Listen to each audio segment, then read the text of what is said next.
given to.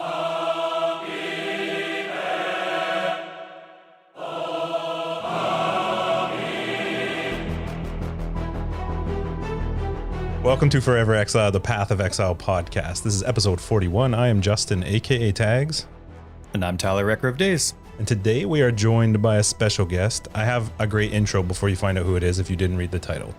Today we're joined by BrittleKnee, a Twitch partner, a PoE aficionado, coffee drinker extraordinaire, community race and event coordinator, and PoE shoutcaster.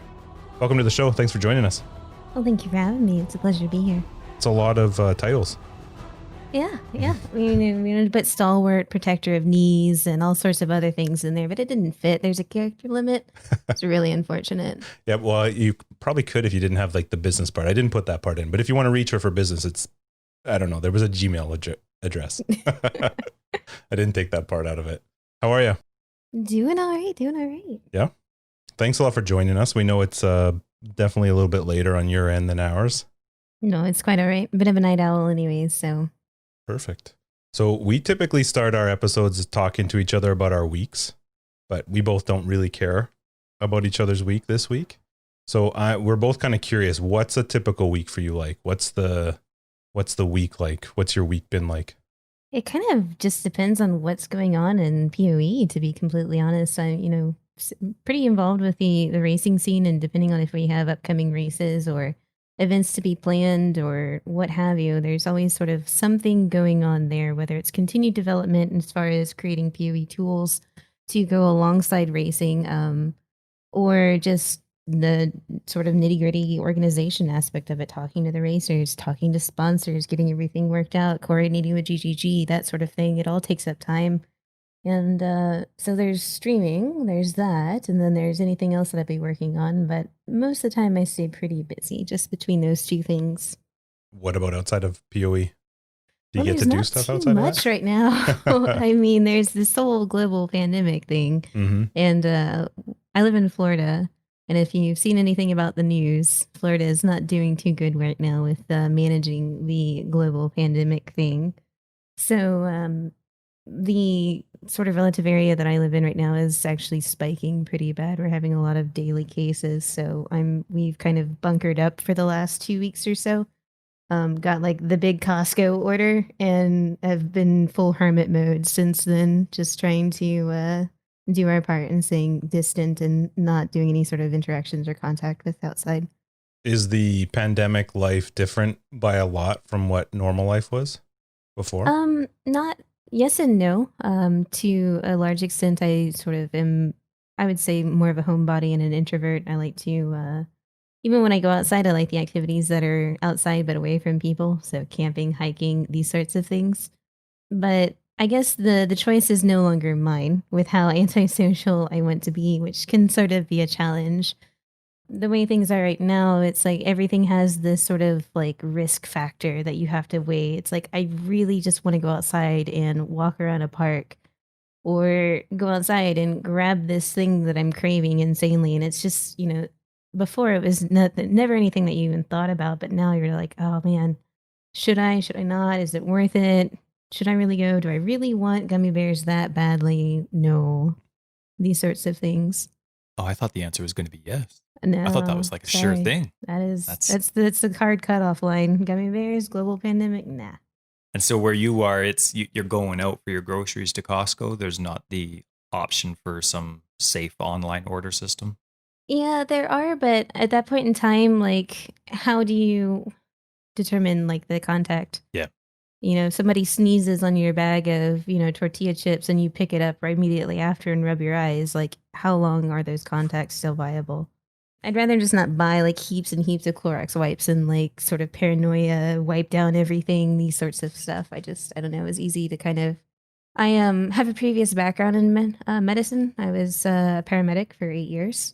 And so when the cases started here that were beyond just sort of like trace contacts controlling, and it started to really spread, I just could see the writing on the wall and kind of, all right, this is what's happening. It's not going to get better. We just need to go get everything and prepare to be, in place here for a month maybe. And As a Floridian too, we're kind of sort of used to this already in the presence of hurricanes. We're used to being prepared to be shut up for long periods of time. That's a it's a Well, I'm prospect of ready for life it. that I I'm don't not know. used to. I don't know how much about Octavian is. He's still figuring life out as a Floridian, but I've got the experience anyways. Are you glad that you're on the end of the job that you are now versus doing the EMT stuff Um, through all oh, this? that's actually a really tough question because there's a part of me that wishes more than anything else I was in the middle of it. Because there's that instinct that drove me to be a paramedic in the first place, which is the instinct to help people. And so it's really hard to be away from it, especially my coworkers and stuff. Anytime we went through a relatively rough event together, whether it was like an MCI or just like a really bad call, an awful fire, these sorts of things, we always leaned on each other. And so it's not only the fact that I'm not able to then help people, that I'm also not there to help them. I miss them. Sure, there's a lot that you do currently, though, where you're still able to plant those seeds and help people. It's just in a different way, in a different community, right? Like a lot of people are playing PoE because they're also in lockdown. And I'm sure these numbers are skyrocketed compared to other leagues or expectations if there wasn't one. And I'm sure how kind and edifying you are with your broadcast and all the community events you do. I'm sure you're just as helpful to people, just in a different capacity. I try and sort of facilitate a community more so than anything else. It's been the primary focus in building my stream. Is like from day one, I always sort of saw myself as a custodian of the people that watch me rather than their focus. And I've always tried to like either connect them to resources or make certain things available. So, mental health during this time, especially during a pandemic with everyone being shut up, with their, like people, like just being in an environment or in just a situation that nobody's used to. I mean, nobody's been through this sort of situation before. We're all just kind of winging it. And that can be stressful at times, especially when you factor in finances and, am I going to be able to afford rent? And then, like political and all this other stuff, notwithstanding, it's a stressful time for everybody. And so the stream has always been sort of chill, like kind of a more relaxed place to come hang out and not be sort of have these sort of issues like up in your face all the time. Yeah.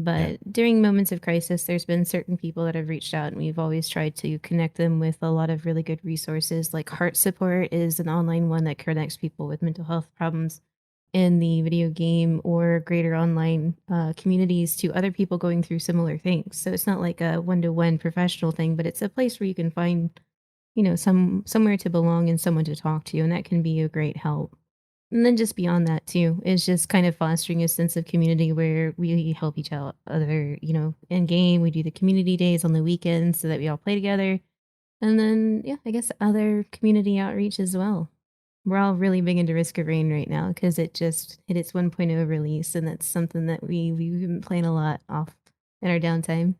That's cool. That's cool. Now, extremely important question here. How's your coffee drinking been through all of this? Uh, Unfortunately, the quality of the coffee has gone down because I must buy in bulk to survive. So I'm sorry to admit that I have the big 5 pound bag of whatever beans from Costco, rather than what I'd really like to drink, which is this really amazing coffee blend out of this little teeny tiny coffee roastery in Montana. Hmm. Now, I've seen through your links that you have blue bean coffee. Mm-hmm. Is that what you're referring to, or is that a different Absolutely. affiliation? Yeah. I'm not sponsored or anything. The person that did most of the graphics for the stream actually lives in Montana, and he used to work for them, and we met through PoE. Hmm.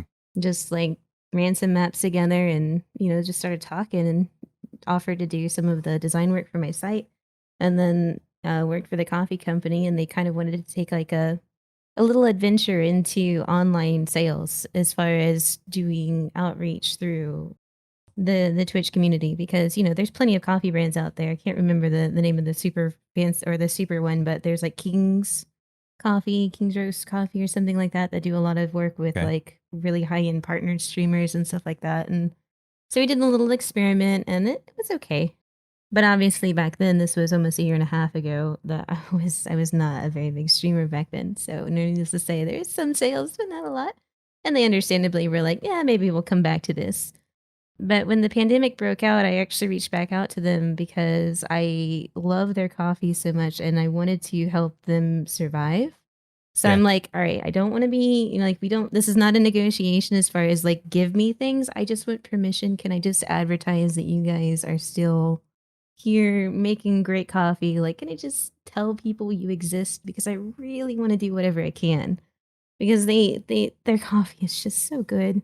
It is Awesome. really just so good. They actually have a Jamaican Blue Mountain coffee, and their Colombian is actually a Colombian. So, gosh, it's so good. Well, hopefully they ship to Canada because I want to try them out. I'm only familiar. One of my favorite brands is Pete's Coffee, but that's tip for us. It's only available in the States. So anyone who's into a big dark roast, if Blue Bean has a nice solid dark roast, like you're saying, I'm in. They do. They have several really good blends, and as well as like several different styles.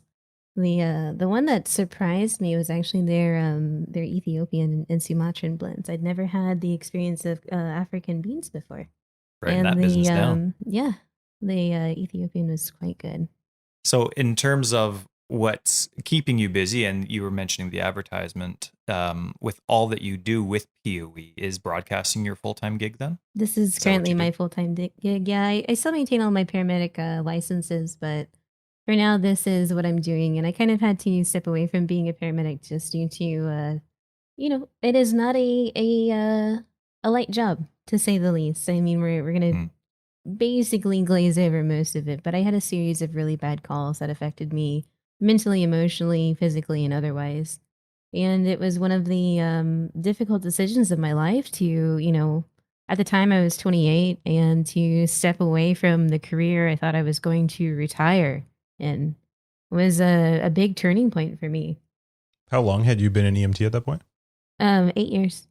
Wow. I went in when I was 20 and I came out at 28. So, I mean, the average turnover rate in the field now is less than 5 years. That's how fast they're turning and burning through them, at least here in the States. And it's a multitude of reasons why, but it is not an easy job, long hours, high stress, etc. I guess I'm sorry, but at the same time, it's nice that you can miss it. You knew what you loved, and you're in some way able to stay in it in some capacity, or you're able to dream about it. Yeah, I think I've lost sort of like the things that happened in that short succession somehow, I don't know, changed me.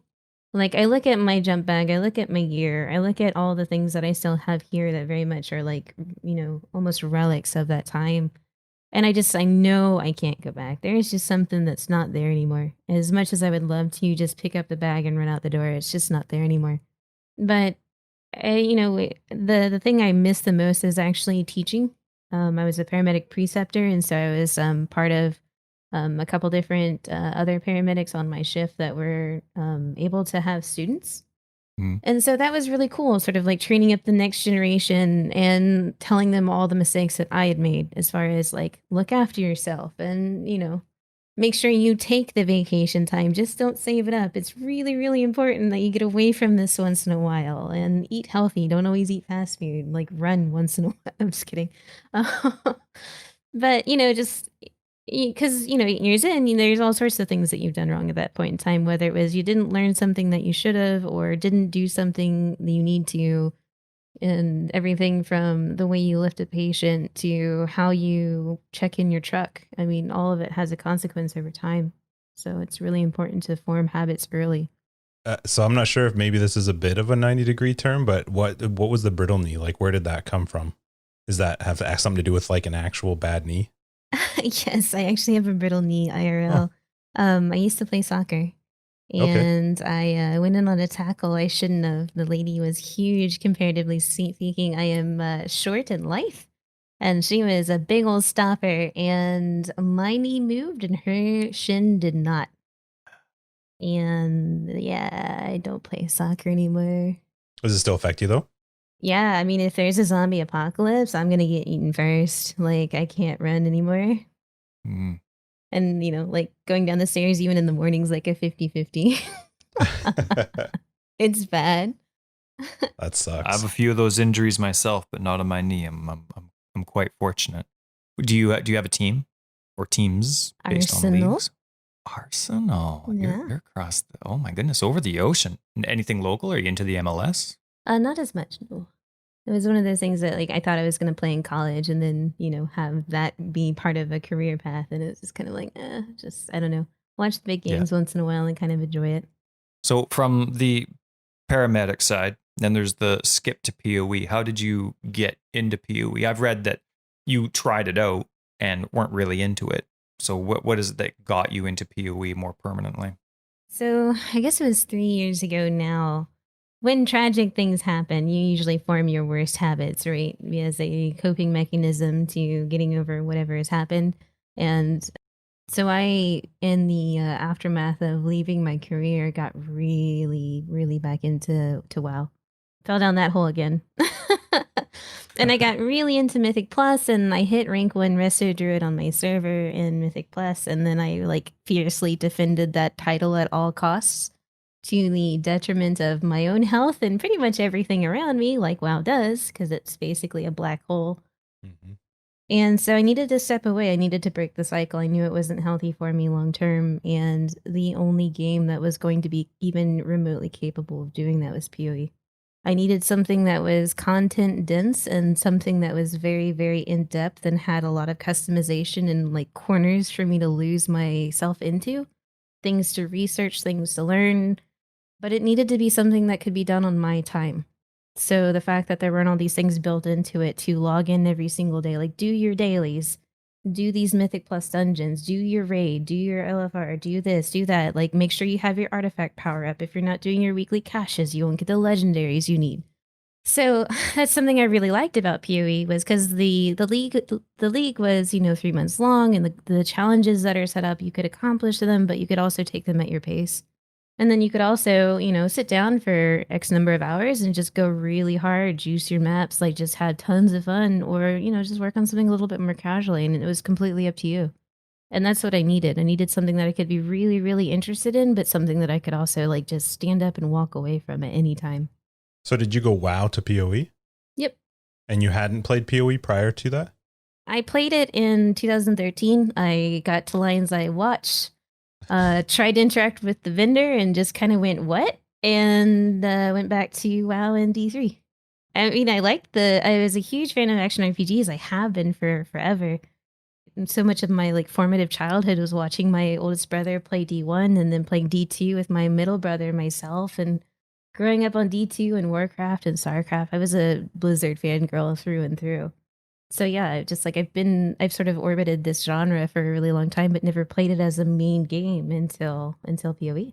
I'm kind of curious, what was there something particular though that then brought you back to PoE after that, you decided, okay, I need a break from WoW?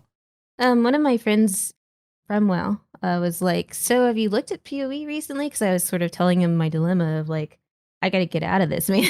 Like, I'm going to destroy my life. Mm-hmm. So I was like, I need something else. Like he works and like really keeps his thumb on or his fingers on like the pulse of the gaming world, knows what games are coming out, what's soon to be released and all this other sort of stuff. So I was like, this is what I need. Tell me what you got. And he's like, PoE. He linked me a video and I was like, yeah, that looks awesome now. And like, this is not what I remember at all, because it was the fall of Oriath. I came back in 3.0 where they expanded the leveling system and there was all these like really super exciting things. And it was like, all right, yeah, okay, I'll come back. Let's try this again. And I have played every single league through its entire duration since 3.0. Did you go straight into broadcasting? No. Like had you streamed WoW? No, I hadn't. So I'm kind of curious what got you into deciding to start broadcasting and streaming. Well, the same friend that hooked me up with all this sweet, sweet coffee actually got me into streaming. I was pretty isolated by choice. I'd kind of retreated from the world in the aftermath. And then because I was stepping into an entirely new game without like sort of these like friendships that have been built up over years, like you have with WoW, like even if your guild splits up or changes server, like there's always like ways that you guys keep in touch. But moving over to PoE, where I knew absolutely nobody, was just kind of liberating. But then also, because it's good to get away from people that are going to like encourage you to go back to WoW when you're trying to quit WoW. But too long in your own little social bubble can be kind of bad. And I think my friend could see that for me and sort of was used it as an excuse to sort of like gently encourage me back into life in the world. Like, hey, you can be people, you can talk to other people too, right? Like, Yeah. there's a whole world out there. Why don't you just go meet them? And yeah, it ended up being sort of like this sort of, you know what? Fine, I'll show you I'm people. I'm people, I swear. And what started as this like indignant sort of challenge to, prove that I had mild social skills and could still, hold a conversation, it kind of really became this really inspiring road back to really a semblance of normalcy and kind of regaining control over so much of my life, to be honest. Cool. Did you have a pet back then? Because when anyone who's seen your broadcast will know that you're a big fan of pets. What kind of pets do you have? I have two dachshunds. I have Liam and Evie. They're both dachshunds. And I recently took on my brother's dogs too because they were moving. And so I ended Dogs? up with four. Oh my God. It's a mess. But Oh they're my God. tiny little dachshunds. So, like, if we super glued them together, they'd be one dog. But, Dang. Well, they are really cute, and Justin's the kind of person where one is too many. I'm the kind of person where four isn't enough. So good for you. I approve of your choice. it was just one of those things where, like, both of my brother's dogs are up there in years. And it was a real concern that if he turned them over to the shelter, that just might, not to put a downer on the mood, but there are shelters that do not try and find every single pet a loving home. We'll just leave it at that. And I don't know. I wanted them to have like their twilight years in peace. Way too nice. Do you have individual voices for your pets that you're too embarrassed to say yes about? Not voices, but they all have secret nicknames. They have their actual names, and then they have what I call them, and those are different. Gotcha. So no voices, eh? No. You don't talk for them sometime? Liam talks plenty. I don't need to really talk for him. Gotcha. You just look at him with a slight look on your face, and he's already defending himself. He's like, I was dead at the time. I didn't do it. I didn't get in the trash. It wasn't me, I swear. He'll tell you all about it. Have you seen Frozen 2? I have not. Oh, okay. There's a part in there that definitely suits people like you and I and our pets. I haven't been That's around okay. my niece and nephew in so long, so I'm like actually backlogged on Disney movies. Like, we're gonna have like a big old slumber party next time I can actually see them. They gotta Mhm. catch me up on everything that's been released in the last 2 years. So speaking about broadcasting, both you and your partner both broadcast. That's true. So do you guys have to plan around each other? Like, how Oh, does yeah. that work? Because you guys don't stream at the same time, right? Right, we can't. We have really cruddy internet here in Florida, where Comcast has the monopoly in our region, and all of their non-business plans are limited to 10 upload. Oh, So we are actually incapable of streaming at the same time, and the business plans that are around $60 to $80 more a month, depending on like what we go with, offer a whopping 15 instead. wow. So, quite the upgrade for all of that money, but sadly just gonna have to decline that. So, I mean, if we both try and stream in like 6K bitrate, we just can't. Mhm. We just start dropping frames on each other and the whole thing turns into a mess. So have you guys found a way to do you plan then who's going to go at this time and who's going to go at another time? Yeah, my schedule is a little bit more solid. I've streamed at the same time for the whole 2 years that I've been streaming. Because it was really important to me that like once I built my community, that was something that was always going to be very reliable. Like Octavian has had definitely a more sort of like loose schedule through the years where he's sort of just winged it and streamed, a little bit more on an open-ended schedule where everything, I don't know, maybe it's just the paramedic in me. I just like schedules and timings and to know exactly what's going on at certain, intervals. And so we're still trying to find that rhythm because especially depending on the time of the league, we both want to stream, 8 to 10 hours, and then it gets complicated when you only have one office we don't have the proper sound equipment to stream at the same time, even if the internet could handle it. So yeah, we just do our best and try and find like the compromises and the way to work everything out. So both Tyler and I were quite impressed with the fact that when you broadcast, when you do your podcast, all that kind of stuff, you don't tend to have a camera running besides for the dogs, which obviously Tyler loves. Is there a reason? Was there a particular reason that you decided to do that? When I first started streaming, I was quite a mess. So that was probably one of the first reasons. But honestly, when I can't help but analyze everything. And it's, I guess, just, you spend so much time analyzing scenes. Like when you walk up to a patient for the first time, you look at them and you assess their state, but you're looking at everything around them too. Like, am I in any sort of imminent danger? Does the uncle have a shotgun around the corner? Because that sometimes can happen. Crazy story that one is. But like you're trying to paint the entire picture. And so before I got into streaming, I tried to assess the situation as a whole too. Like what works for some people, what doesn't work for others, what's going to be beneficial to me personally, and then what kind of stream do I want? Because you primarily have streamers that offer certain things to the people that watch them. Some are incredibly talented at the game. They know the game in and out, and they're just basically paragons of what players could be. Then you've got people that are just like super high energy, very, very funny. They have like personalities and characters, and you're there to kind of laugh along with them no matter what they're doing. And then you've got people that are sort of more maybe not so good at the game, but they foster a really good sense of community, and then that's more important to them. And that was really sort of where I wanted to be. I kind of wanted to be, not just like Admiral Baru, but like, I think he's a great person. Like, I like his streams. They're cozy, they're comfy. Even though, the viewer count's like 10,000 plus, sometimes you feel like you know the guy. And it's personable, even if you never talk in chat. And that's kind of the same sort of like homey feel I wanted.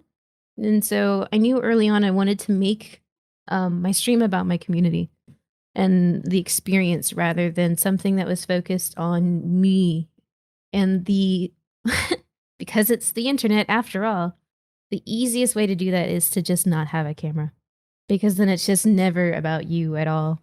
If people get curious, they can look on Twitter, they can look on, Instagram or whatever, but there's, I try to kind of make sure that we're all there for the right reasons.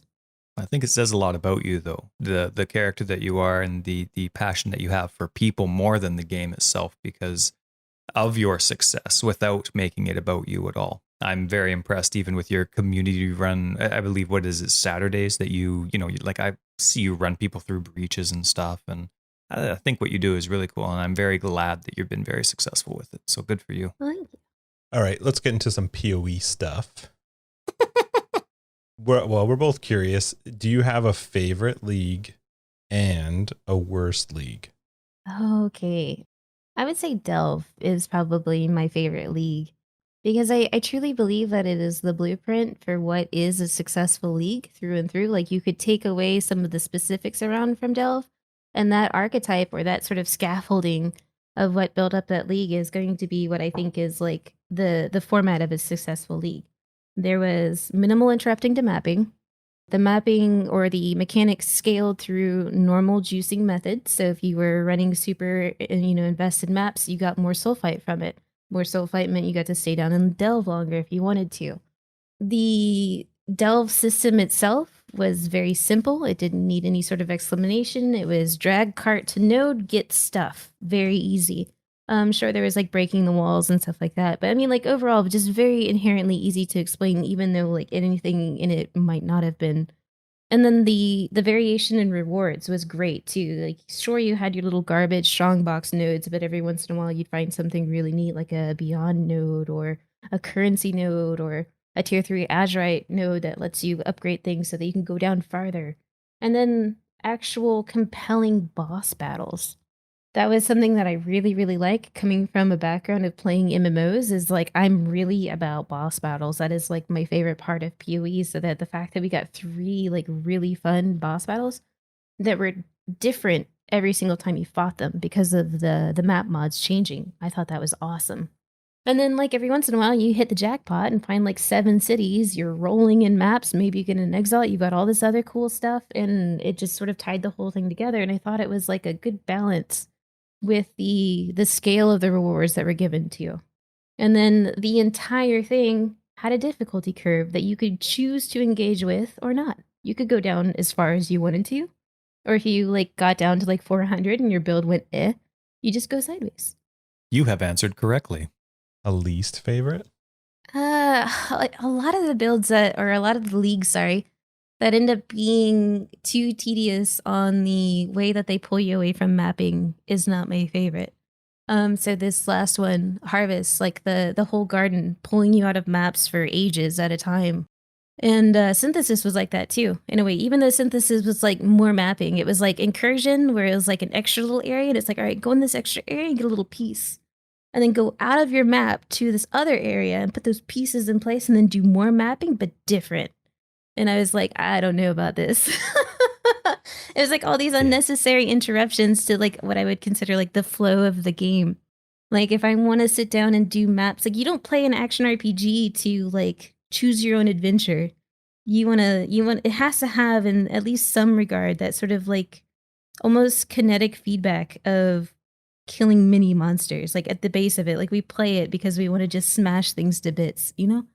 Yeah.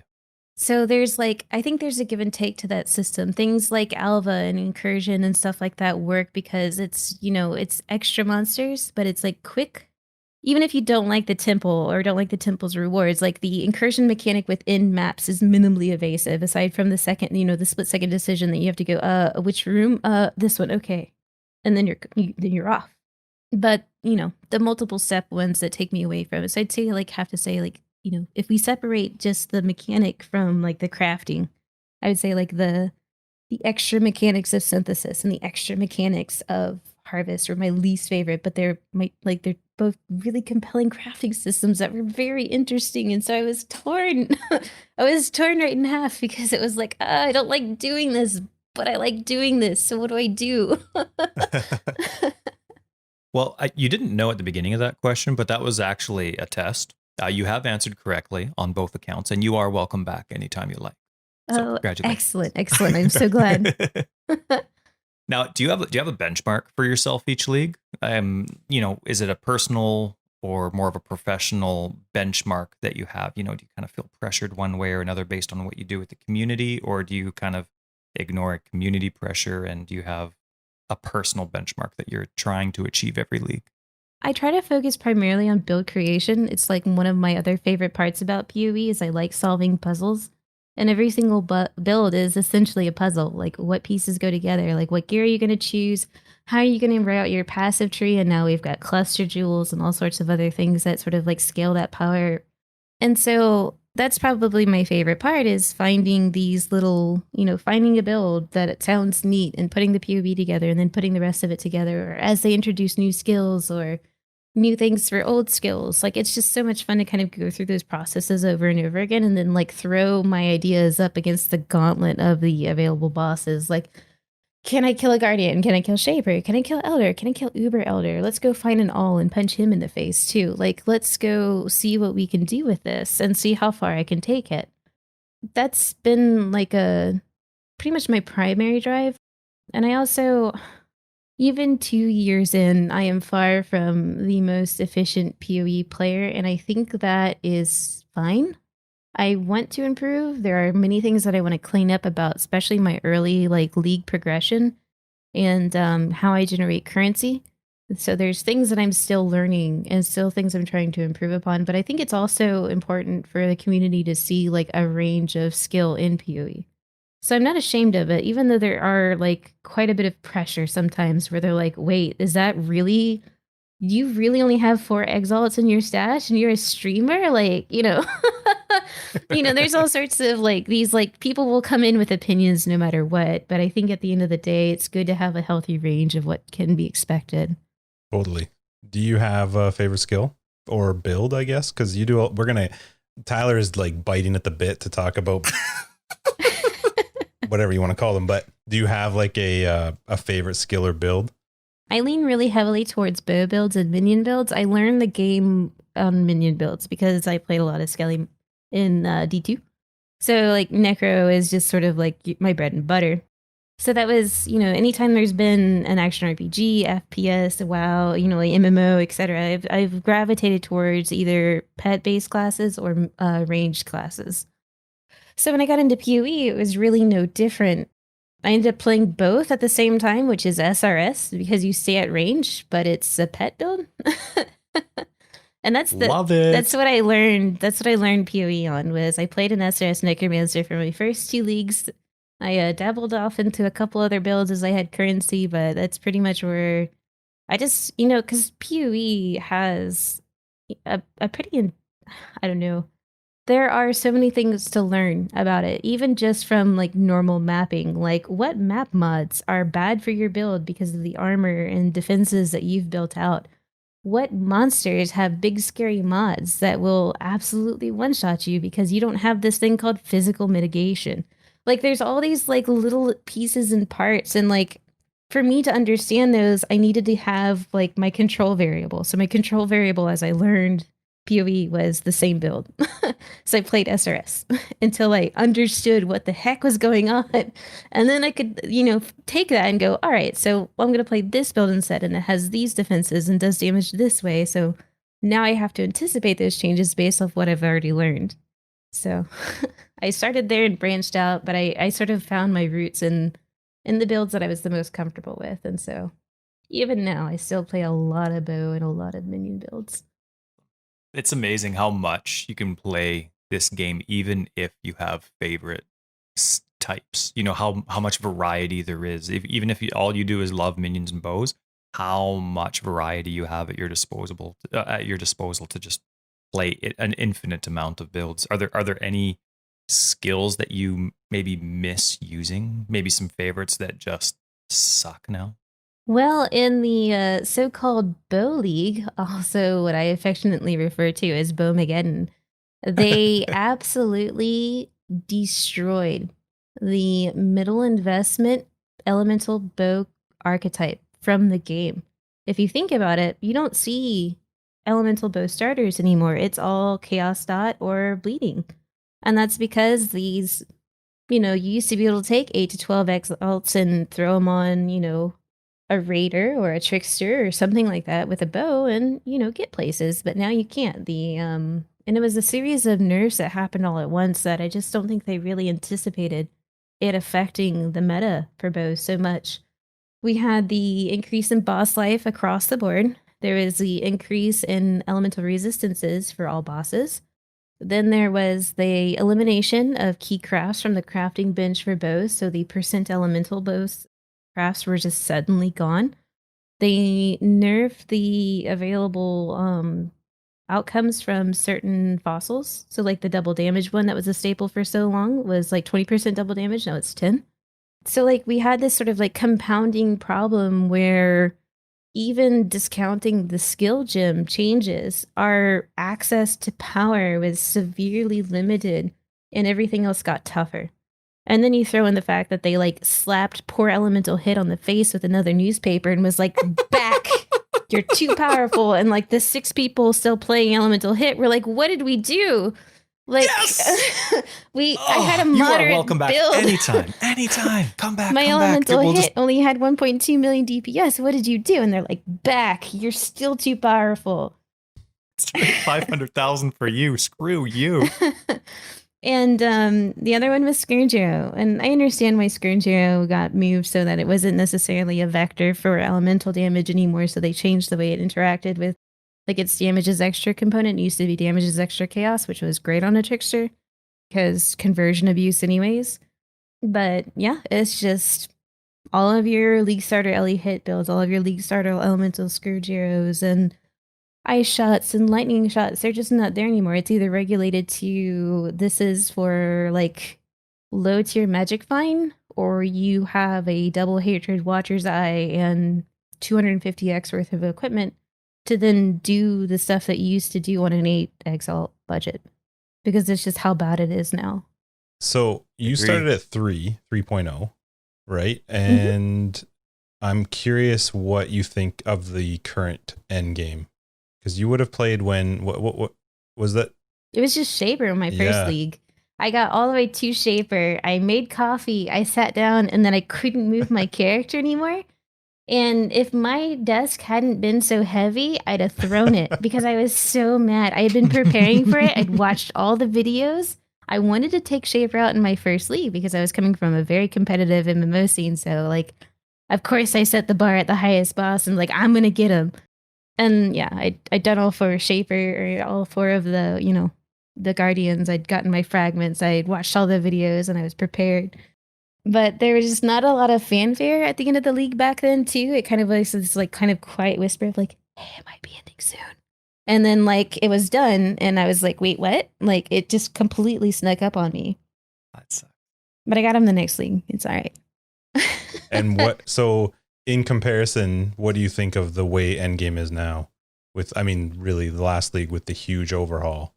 Oh man, where do I start? There are so many things I like and dislike about it. Like, so much about PoE is like, I really like this and I don't like this. But Sure. I think that's kind of like how we all have opinions about it.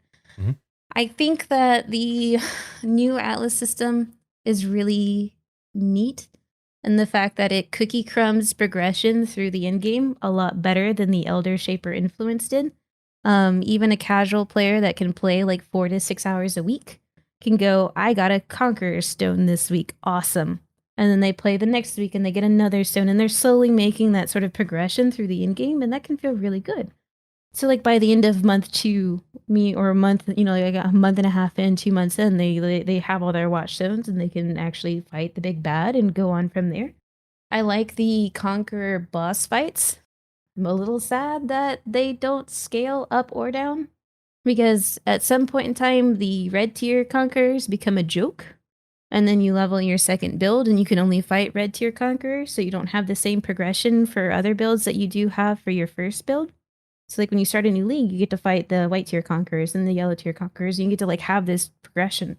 So that's something that I think is missing from it, is like the ability to spawn lower tier Conquerors if you want to try and take another build through that upward paces again. And I don't know if we want to go on my rant about the Cyrus fight. I don't know. Sure. Definitely. We want to get on that one. We already know we're on the same page, so you go. You just preach. It's a big old soapbox, and I get on it from time to time. If we take the whole fiasco with the storms out of the entire equation, let's just ignore storms in general. The fight is one of the worst paced fights that they have ever released. It is a joke for the first couple of ones. Like the first couple of rounds you fight him, it's like, all right, yeah, this is easy. This guy, he doesn't even hit hard. Like this is very easily choreographed. And then you get to phase 4 when it's like everything together, and it's like it screws your entire world. And I mean, like, luckily I'd been playing for a long enough time that like I kind of was used to different boss mechanics and could try and anticipate them. And I knew how to put characters together that would be tough against bosses. But man, when you get slam dunked by like everything at once, and then you die and you try and go back to the arena and you get bazookaed in the face 3 times, and there's 3 more portals, and then like you're trying to get back into this fight. And then, oh wait, it has a complete fail state. Unlike Shaper and Uber Elder, you can't simply just chuck in another series of fragments when you fail. You gotta go do all the Conquerors again, and sometimes, if you're really unlucky, you get 4 9-track Conquerors. And that doesn't feel good. You know, when you've got to spawn all those guys and run all those maps again, because like with Uber Elder, it was just run tier 15s until you got your influence back on your Guardians, and then you did 8 maps, and then you're back at Uber Elder. So I think there needs to be some sort of like respective balance between the two. Like, I appreciate complete fail states, but if you're going to have a 100% fail state in a game, you need to teach the players that encounter. So you need to draw these abilities that happen at the end out. So like maybe the first stage stays the same. Maybe in the second stage, the die beam turns. So you get used to it turning and you go, oh, okay, now I know how to do this. And then like maybe the third stage, you have the, like the feel the thrill of the void, not the big spinny disc thing, but the little bazooka circle thing. And so like you gradually learn the mechanics. So even if you hit phase 4 and fail, you're still learning what you need to know each time, so that you're better equipped each time you fail to then succeed. And so because they haven't paced the fight properly, it's this terrible feeling, especially for new players that don't have a lot of bossing experience. Like I couldn't imagine being a new player going into Cyrus now and getting hosed in like phase 4 after thinking you got it. and then like losing the encounter, dying all those portals, and then like having all those conquerors back when you probably as a new player have like really like not the best map sustained to begin with for red tier maps. Like that's gotta feel awful. Especially if you compare it to what a new player would have experienced like you did with Shaper, where it was a difficult but a reasonable fight. Yeah. It wasn't a surprise. If you died, you typically knew why, versus like trying to get to stupid Cyrus and it's just like you're dead. Yeah, for sure. And like I think one of the things that's like different about the other boss fights that have existed too is just that most of them are very choreographed. They have very like good contrast as far as skills are concerned. Like Shaper's big slam, his beam, everything is very visually easy to discern. And Oriath is a big mess of red. It's just red on red on red on red with maybe some red splashed in there. And if you hadn't seen it, it's also red. And that's like, I'm not even colorblind. And I'm sitting there like rubbing my eyes. Like I can't see what's going on sometimes. It feels like that. Amen. And then the abilities, especially even in the Shaper fight, can sometimes surprise you. And that's really cool too, because even though they have clear like definitions or voice cues, etc., there's still like that sort of randomness to what Shaper would do next that had to kind of like keep you on your toes. And that was really augmented further in the Uber Elder fight, where you had like, especially in the final phase where they're both active together, where you could have these moments of like, oh God, there's a donut down, but it's, you know, like Shaper he's about to beam, but I can't stand in the donut because he'll beam me. And then he's going to do the tentacles right after the donut. So, like, you're trying to, like, play 4D chess to figure out what comes next. And, like, the only way that you reasonably get out of those situations is just by building the experience as a player to have, you know, died to that situation before to go, oh, don't panic, just do this. Or use your guard skill, dummy, or whatever it is. Like, you have your, I like the balance between knowing kinetically what a boss is going to do, but then also assimilating the experience gained of fighting the boss over and over again to know what to do to handle certain situations, because that feels good as a player too. I think you worded it really well with regards to the comparison with Cyrus, where you're not trained to how to deal with it as you get into that fourth stage, versus an Uber Elder fight where you've had to fight Shaper, you've had to fight Elder, you kind of know what's happening, and the game has done a decent job of getting you to the point of understanding like this is what I need to be doing or watching out for. It's really hard to do that with Cyrus because, like you said, if you don't kill him, it's a long trek to get back to fighting him again. Mm-hmm. And like even in the Uber Elder fight, like yes, there was like the individual Shaper and Red Elder fights that taught you each of their individual mechanics, but then only one was damageable at a time. So it taught you like how to pay attention to one while anticipating the other until like they both went ham. And you had like those nice little like phases in between to kind of catch up that was well paced with the ability to refill your flask on the ad phases. Like it was just all around a well designed fight. Good pacing, good opportunities for recovery, etc. And we just don't see that in the Cyrus fight. It's either stack enough damages that you can tap dance in clouds, or do so much damage you unphase him, and it doesn't matter because he can't do anything anyways. And then in between there is like having kind of a lot of damage and then having to chase him around the arena and being really frustrated about it because he doesn't stand still for like any amount of time ever. Amongst other things. And I don't know. You want the end boss of your game to feel good. And so sometimes I know they're on a very rigorous development schedule, but I'm honestly surprised Cyrus hasn't had a retune. And I don't know if maybe there's like a Uber Cyrus in the way and they're going to kind of like fix it or try to fix it then. I don't know. It took them forever to fix this guy. It took them, 3 leagues to actually get this guy to be in a way approachable, and it's still brutal. Not in a fun way, not in a learning way, like you said. I don't know. I just hope the reason they're not fixing him is because it's going to completely change when PoE 2 comes out.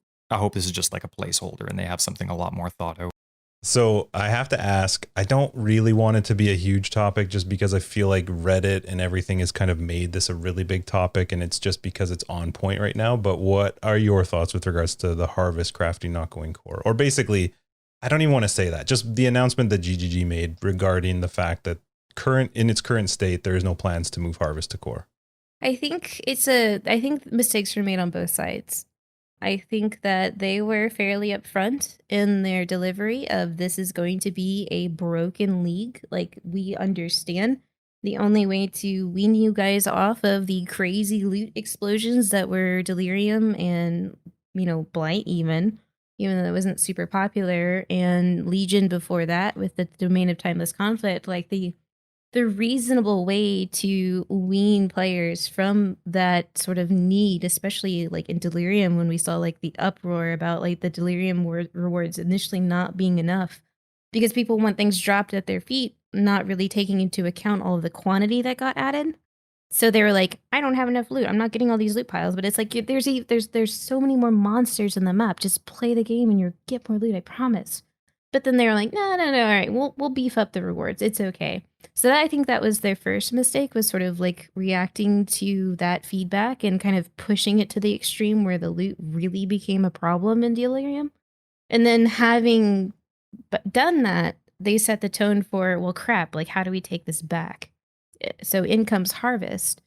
And so, like, Harvest was initially supposed to be this thing that was, all right, let's put the power, let's give you currency, but we're going to give you a lot of currency in a different form.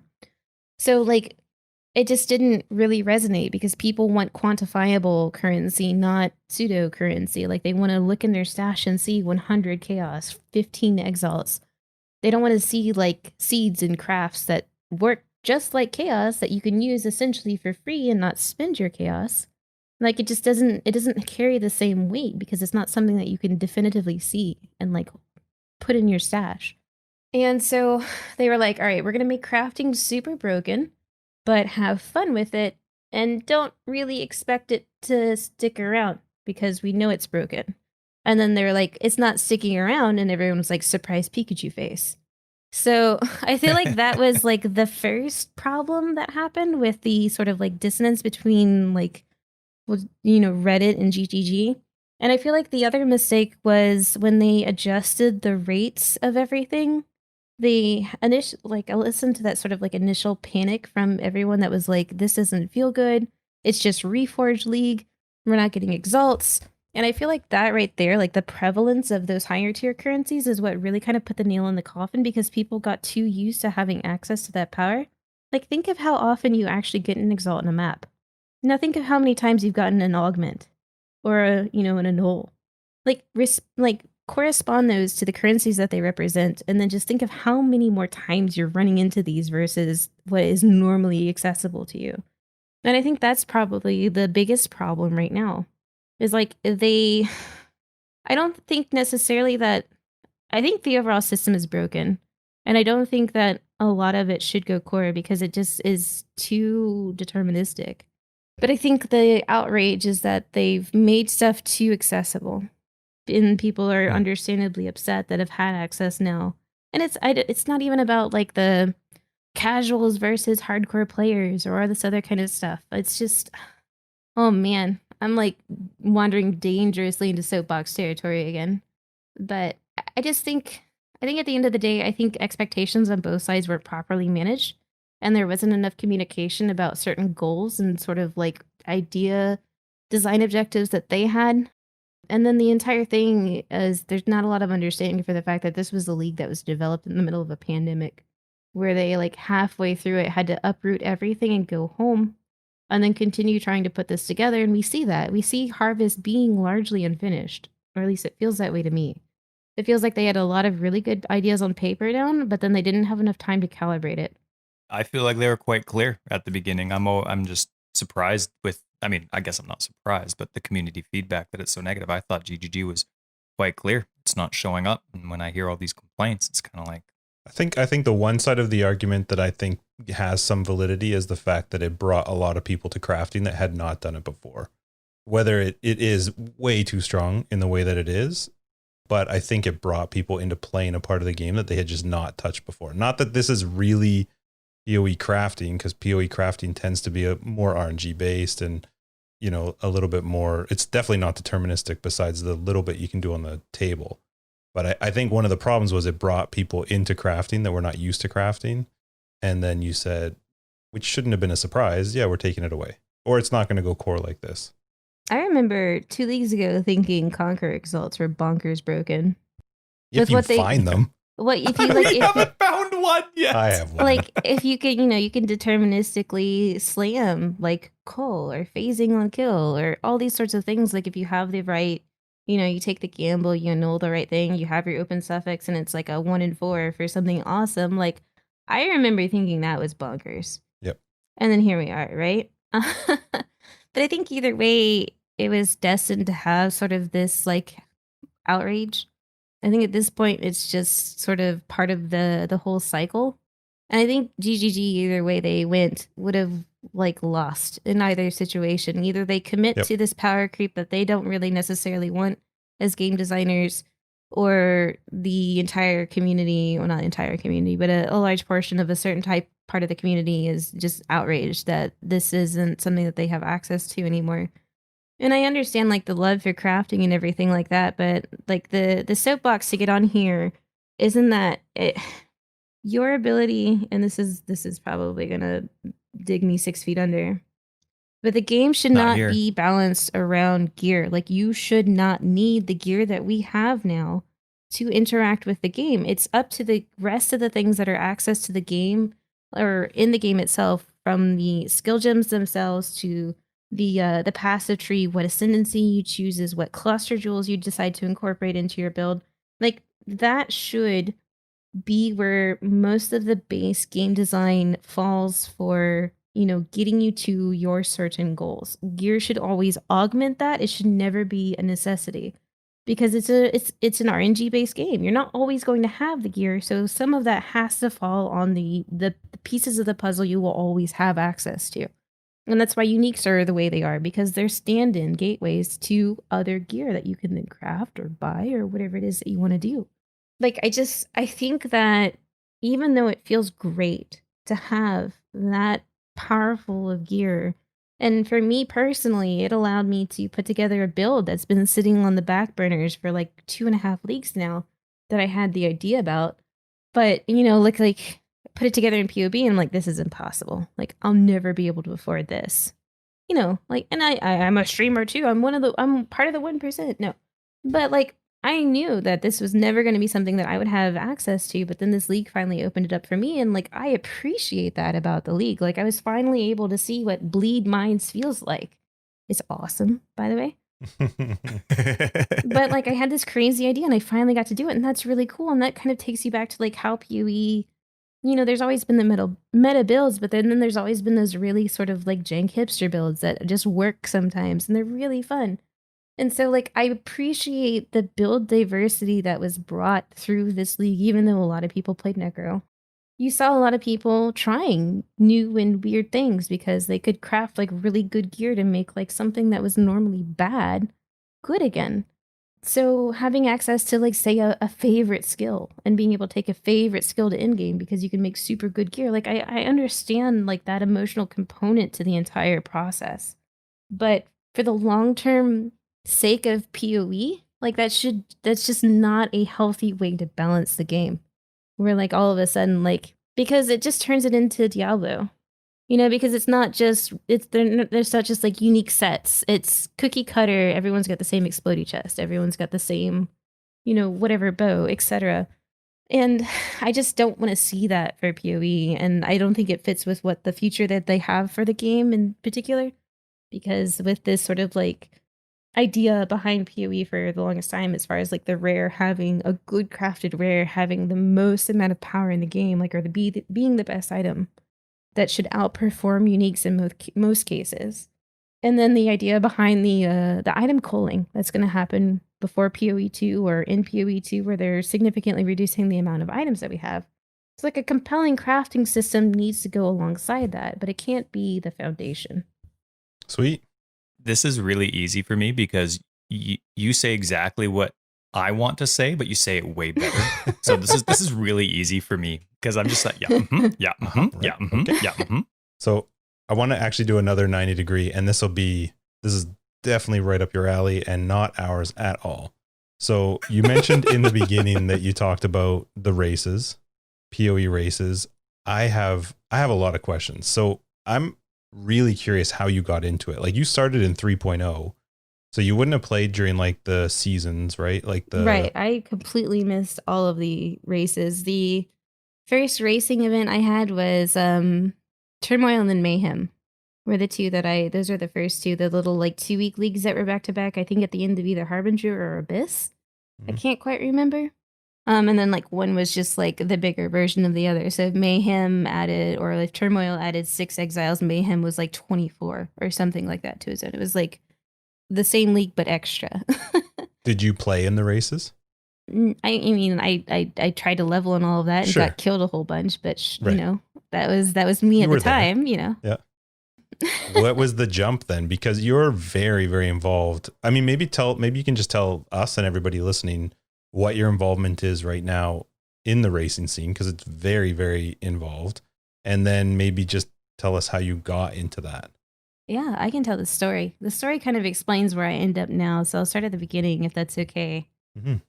I was, just networking and hanging out with other streamers. And I was hanging out with a particular streamer called Trix and Camel, who was one of the big community race organizers. Previously, he's since retired, but still very much around in the scene, was there too. And Trix was like, like, we need casters or something like that. And he's like, have you heard BK's voice? And so like Camel and he came by the stream the next day and was like, you want to start casting races? And I was like, no, because I didn't know anything about it. I'd just been in like my little build creation world, and this was something that I had no experience at. There was no nostalgia factor for me. Like I didn't know anything about it. And you type in like esports commentary or esports caster into Google, and like people know their, I don't know if I can curse. You can swear. Sweet. They know their fucking shit. Like you have to know it in and out if you're going to be a caster. Like this is expected of you. You should be proficient at what you're supposed to be casting out to not only recognize what's going on, but then also provide context to people that probably don't understand it, that are watching for the first time. So you take an event that happens, you hype it up, and then you turn around and explain to everybody like what just happened and why that was really cool. And so like I knew I had none of those skills. Like I had just been secreting words into a microphone for about a year, and that's all I'd done. And so like I knew if this was something that I wanted to do to sort of like, I don't know, add to like my, I don't know, like big air quotes here, resume, I knew that I needed to like actually do this to the best of my ability and not just be a voice. Because I could have instantly gone in there and just been a voice and been the lady caster, but it was important to me that my intentions were 100% like for racing. So I declined the first time that I was offered a casting position, and instead I worked behind the scenes for the event for the first time. I got to meet a lot of the behind the scenes crew and talk about racing. And Camel was able to like kind of provide me a lot of context and like one-on-one interviews, and then like I started just talking to the other racers. And it was kind of like in those discussions that I'd had with a lot of the racers that I realized that racing was something that was inherently missed, that a lot of people had this nostalgia about the old race seasons and they were relatively upset that they were gone. Like it used to be this whole subculture that just kind of got completely eradicated, and it didn't seem like there was much rhyme or reason or explanation given. It was just like poof. And so like I feed into the passions of other people. So when I see that people are very passionate about something still and they miss it and it's something that they want back, I want to help. Like that's the driving force, is like, so I just sort of like sat down and I was like, all right, what do we do? How do we make this survive? How do we take what we have and turn it either into a model or something that's sustainable or something that can grow to the point that maybe just someday GGG goes, hey, they're doing that racing thing that we used to do. Like that's cool. Like maybe we should do that again. And then my work here is done. Like I can retire to a nice, cabin in the woods of like, the Adirondacks or something. No, I'm kidding. So your goal is for GGG to take over your mantle? Not even that. It was just like, that was the only way I could think of. Because I sat down and I wrote it all out and I like made pros and cons lists and everything like that. And I was like, how do I do this? Like where do we focus? Where do we put our efforts to make sure that this survives? Because we still don't know how long it's going to be until we have, proper racing development done. It might not even be until after PoE 2 that they do anything about racing at all. Because they're on. Are they even talking about that? I can't. I don't know. I know inside stuff, but I can't talk about it. Yeah. Moving on. So yes. So there are discussions, but Sure. Their timetable that they're on right now is very strict, and they're very, very invested in delivering PoE 2 as a. They want to be the action RPG moving forward, like where you don't even talk about Diablo anymore. It's just PoE, and then like there's this other game called Diablo 4. Like that's what they're trying to deliver with PoE 2, and I respect that. And that's obviously eating up a lot of their time to make sure that they get it right. And developers are far more precious than money or time. And so obviously those are being allocated to what they're the most invested in right now. So they can't pull a dev away and be like, hey, do this other thing, because they've already got a laundry list of things to do. And they're on a 13-week development cycle, which exists nowhere else in the industry. So understandably so. Like as much as we miss it and as much as like we'd like to see it again, things are just the way they are for now. And hopefully sooner rather than later, but who knows? Was the reason that they shifted away from doing races because of the development cost and time that was involved? I'm not entirely sure. I've never really asked that question directly, but I would have my suspicions in it so, because they talk about developing 3.0. Like I remember going back and listening to certain interviews a long time ago from Chris, is like they worked on 3.0 from, I don't remember, some benchmark that was previously. And then as soon as 3.0 hit, they started working on PoE 2. So they've actually been working on PoE 2 since we got 3.0. Yep. And so I think that that's sort of like going into putting out, the story and how much or how much or how much effort all of that took for 3.0. I think they realized that if we're going to go one step above that, then we're going to have to make sure that we're allocating our resources, strategically and focusing on the things, and what are the things that we have to cut that are taking dev time now to ensure that we can continue to push out these products. And so I see this as sort of like almost in the way that the body will shunt blood and oxygen away from limbs during shock. I see them pulling away from these other programs in a similar way. They pulled back from racing. They pulled back from, even the flashback leagues are gone now.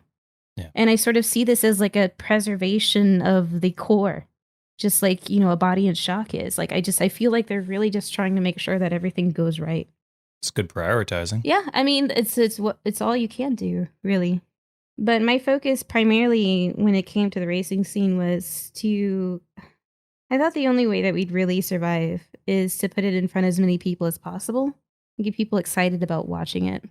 And so my primary focus when I first got involved in racing was to work on the casting. So prior to my involvement with racing, that was multi-Twitch and Discord messages and Discord calls.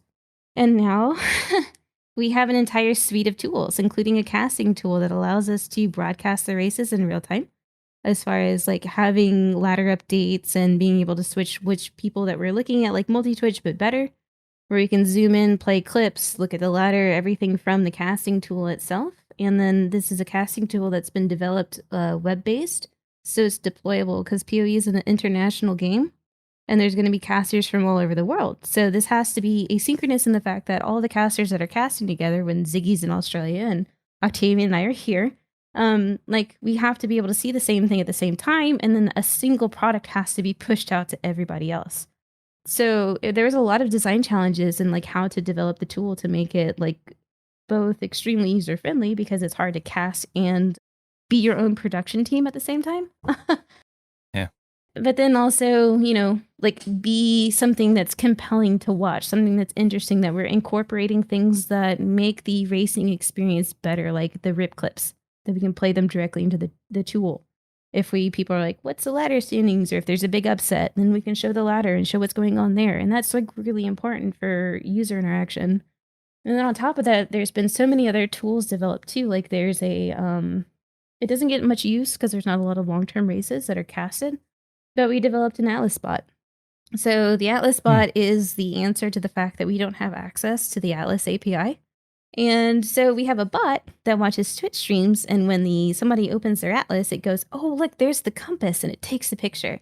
and then it takes that picture and then puts it in the casting tool. So if you want to know what, Gucci Prada's current Atlas state is, we can hit a button, show you, because it's take this picture, from like 20 minutes ago of his Atlas. So like there's been so many different like design problems that we've had to go around, and it's like a lack of certain like inaccessibility with the API. They don't expose a lot. So we have to create all these really weird workarounds for certain situations, but everything has been about like improving the caster experience overall. And I was relatively happy to kind of just be doing like my little projects with the developers that I work with, and then kind of like casting on the side. But when Camel retired, I kind of had to step up the rest of the way. I'd been assisting Camel for probably 16 months when he retired. He would decide to throw a race, and then like I kind of over time became like a pseudo organizer where like I would handle the Reddit posts and the organization and make sure that we had everybody ready for like the cast and all that other kind of stuff. And he would take care of like the front of it, like the front of house, as far as like getting the racers involved and everything else. And like now I have to do both.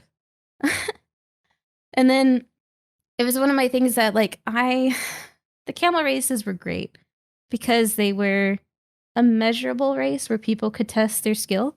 And it also created something that racing hadn't really had in a long time, which were these sort of like compelling storylines between the relationships of other racers. So like everybody knows who Hellman is from back then, or some of these other racers that, like always, Sunder Boy, and as far as, like Rise and Dead and Doom being, an Ayla too. Like there's all these like, I'm not going to say has-been racers because they're still very, very talented PoE players, but like the compelling storylines that you could always expect, a certain person to do well in a certain type of race sponsored by GGG, or that somebody was like a duelist master. Like they, you could never beat them when they did the class races. Like that person had duelists on lock always. So the camel races really brought back that opportunity to sort of have these sort of dialogues, and that it came in the form of Ty 23. Ty 23 was a racer that was relatively unknown, was a softcore player, and decided to step up and started racing with everybody in the hardcore races. And then soon dominated the entire scene, and he just stopped losing. He's just like, I didn't want to lose anymore, so I'm not going to lose. And so he didn't. And the amount of information and care that he took towards racing, like he figured out what everybody's disadvantage was through their screen load times, because all the gateways are in Texas. And so he could calculate exactly how much time each person lost depending on where they lived in the world and their load times. So like somebody's actual racing time, if you subtracted all the load times, like other people were actually faster racers than others, but because of their distance from the Texas gateway, they were put at a disadvantage. He also figured out exactly like how much XP was gained by certain packs. So as he went through a zone in the leveling process, he would prioritize certain mob packs over others because he knew their HP relative to the XP gained. And I mean, took this and made it an art, and like really almost a science too at the same time. And that sort of like, I don't know, created this scene where people were all of a sudden intensely serious about what they were doing. Not that they weren't before, and like there was sort of like that dialogue and the rivalries and all that other kind of stuff. But like here we have people starting their careers on Twitch from racing. And so like these narratives are really, really important for the future of racing. It's something that we continue to, I feel like there's a need to foster them.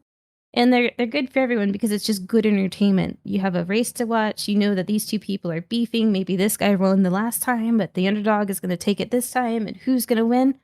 But on the other side of that is like there's still a need at the end of the day that it's still not the racing that people had. So we've created like the esports side of racing. And I am trying to, now that I can like spread my wings a little bit, instead of just assisting with one type of event, I have the ability to create events now and throw them on my own. And so like one of the first things we did was like a little trial race day, but then we brought back a demi race, and there hadn't been one for a year. And that was really cool. And it was completely open to the community. We're getting people involved again. A lot of people were like, man, I missed these. This is great. And so I'm trying to find the balance between throwing these sort of like more professional esports style events and then making sure that we still have enough community outreach, because if we're not bringing enough people in, through the community efforts, then we're not going to have sustainable high-end racers too. Yeah. Because people are going to go move on. They're going to go to college, they're going to finish college and go get a job somewhere and not race anymore.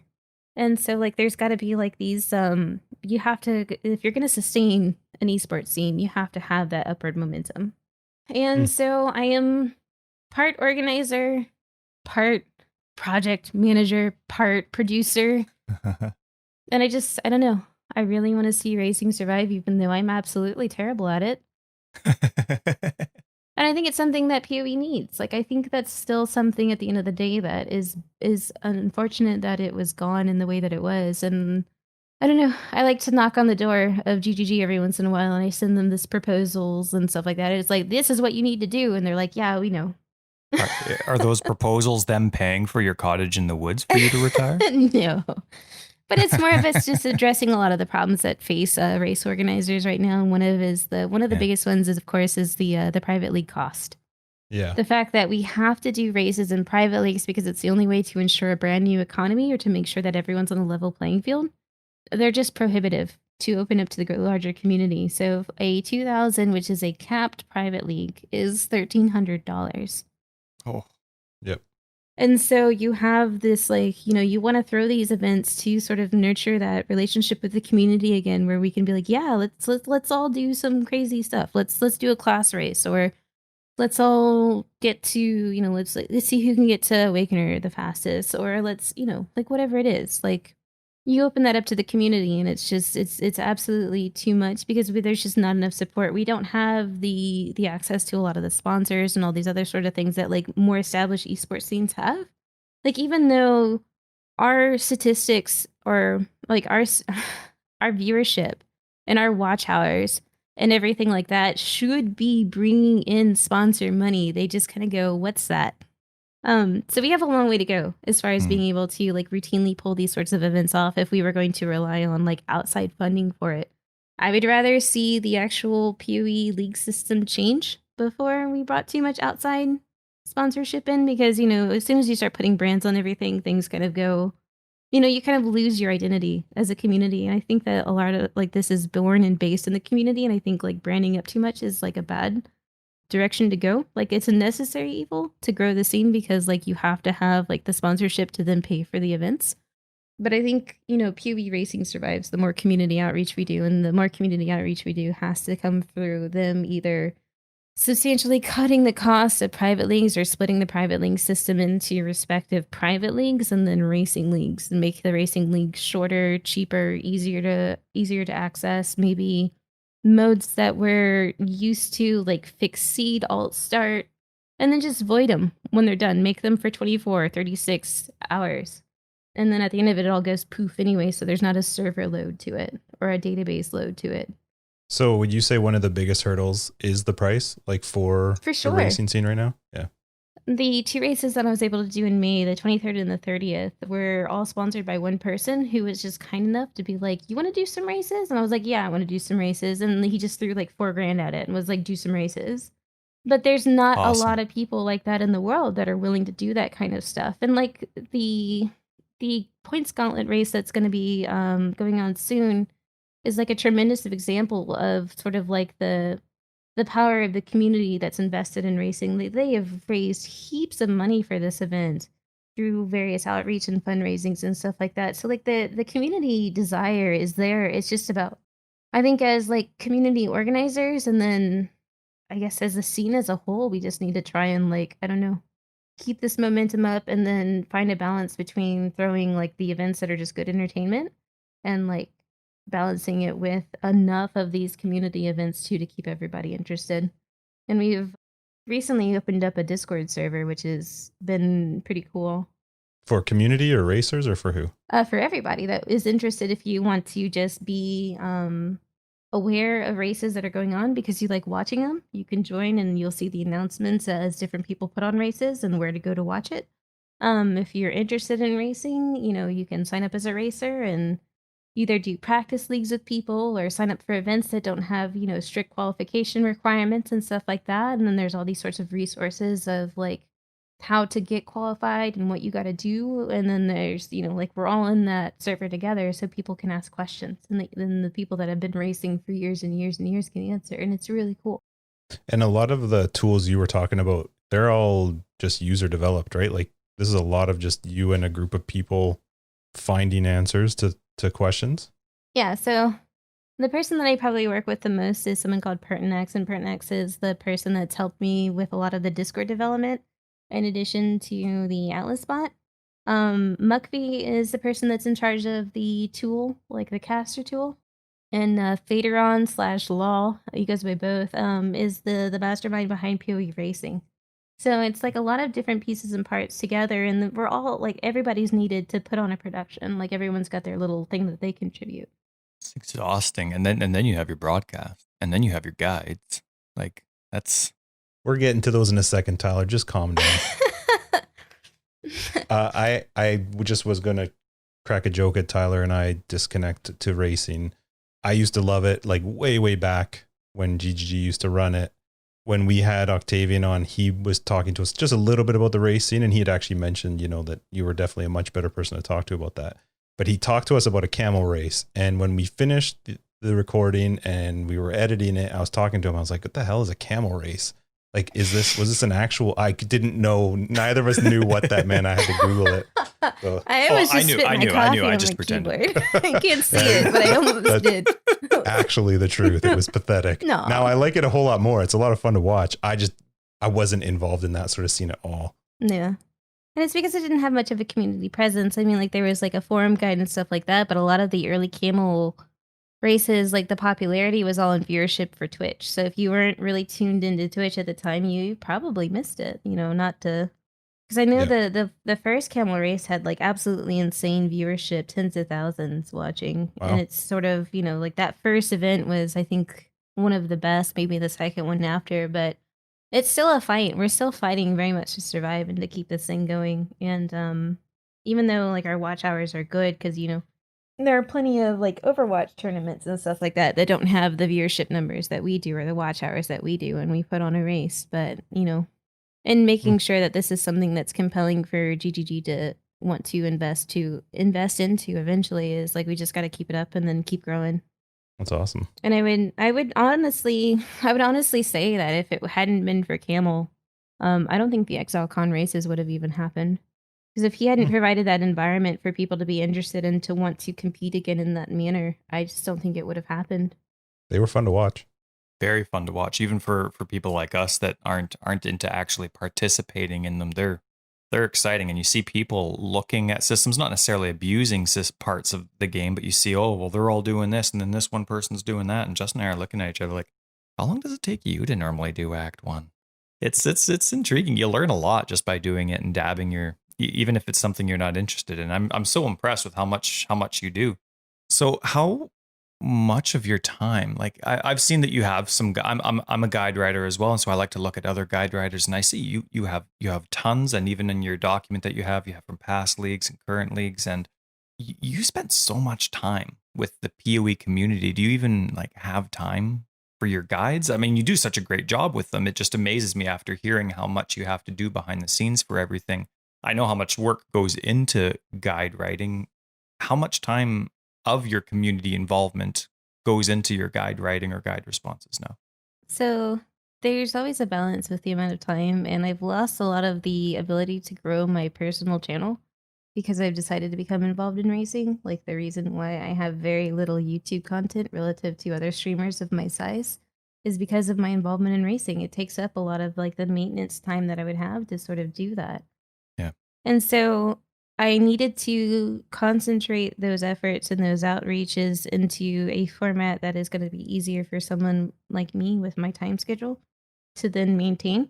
So YouTube videos in like 2 leagues are obsolete because stuff changes, patches happen, new items get introduced, other ones get nerfed. And I can't even tell you how outdated the SRS guide I made 2 years ago is now. Like everything's changed. I don't think a single piece of gear she wears anymore is the same. The passive tree is radically different. And so YouTube was not a long-term sustainable format for me, considering I can't regularly update and create those sort of like follow-up videos. So I really focused on written guides because that's something like a text format is something that I can sit down and work on and update and change relatively quickly. I don't have to do a voiceover and record footage and then edit it and then make sure it looks somewhat good and do some, like whatever titles, credits, whatever, and then like ship it off. Editing is editing, and I've always sort of leaned towards the written medium in general because I don't know. I've lived most of my life in my head, as weird as that sounds. Read a lot, was super busy as a kid too, like soccer, swimming, played an instrument, honor roll. Like I was basically manufactured. Like all my siblings and I, we were all manufactured. We were, like the cookie cutter kids. 5 years apart, only of us, one of us would be in college at one time. Honor roll, two sports, instrument, etc., language. And so like I spent a lot of time reading and writing, and so it's always been the format that I'm the most comfortable with anyways. And I feel like it's where I can be the most concise because, sometimes I open my mouth and words come out and they don't make a lot of sense or they're not as coherent. But if I can sit and think about something and write it, I'm always going to say exactly what I mean. And I think that level of accuracy and the ability to explain things is really important in PoE because it can help people connect to like the skill or what they're trying to learn.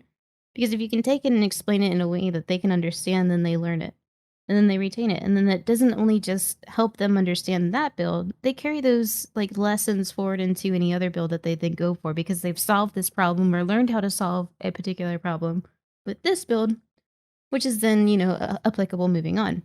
And so I really wanted to make guides that were really, really in depth and took the time to explain. Because it's really easy to put a guide out that's like, here's the POV, these are the gear you use, these are your gym links, here's the leveling tree. Don't die. Good luck. And like, here's a video of me expertly killing a boss with this build. I'm gonna make it look easy because I've, played this game for however many hours, thousands of hours, and like, look at me, haha. And so it just was really important to have like these good explanations, these sort of like honest build videos where like, if I died fighting a boss, I didn't then go fight a boss again until I didn't die and then put that video in. Like I tried to be as honest about it as possible. And if like the build was centered around certain mechanics that were not good for hardcore, I didn't just like, like I was honest about it. Like this is an evasion based build that uses a lot of dodge. You're going to die. Here's exactly how you can keep that to a minimum because I can show you in these conditions, you'll have less than a 3% chance to get hit. And then if you run these mods, these are dangerous. And if you run into these monsters, this is dangerous too. And like you're teaching them like how to play that build in the world. Or in raycast or whatever you want to say. Yeah.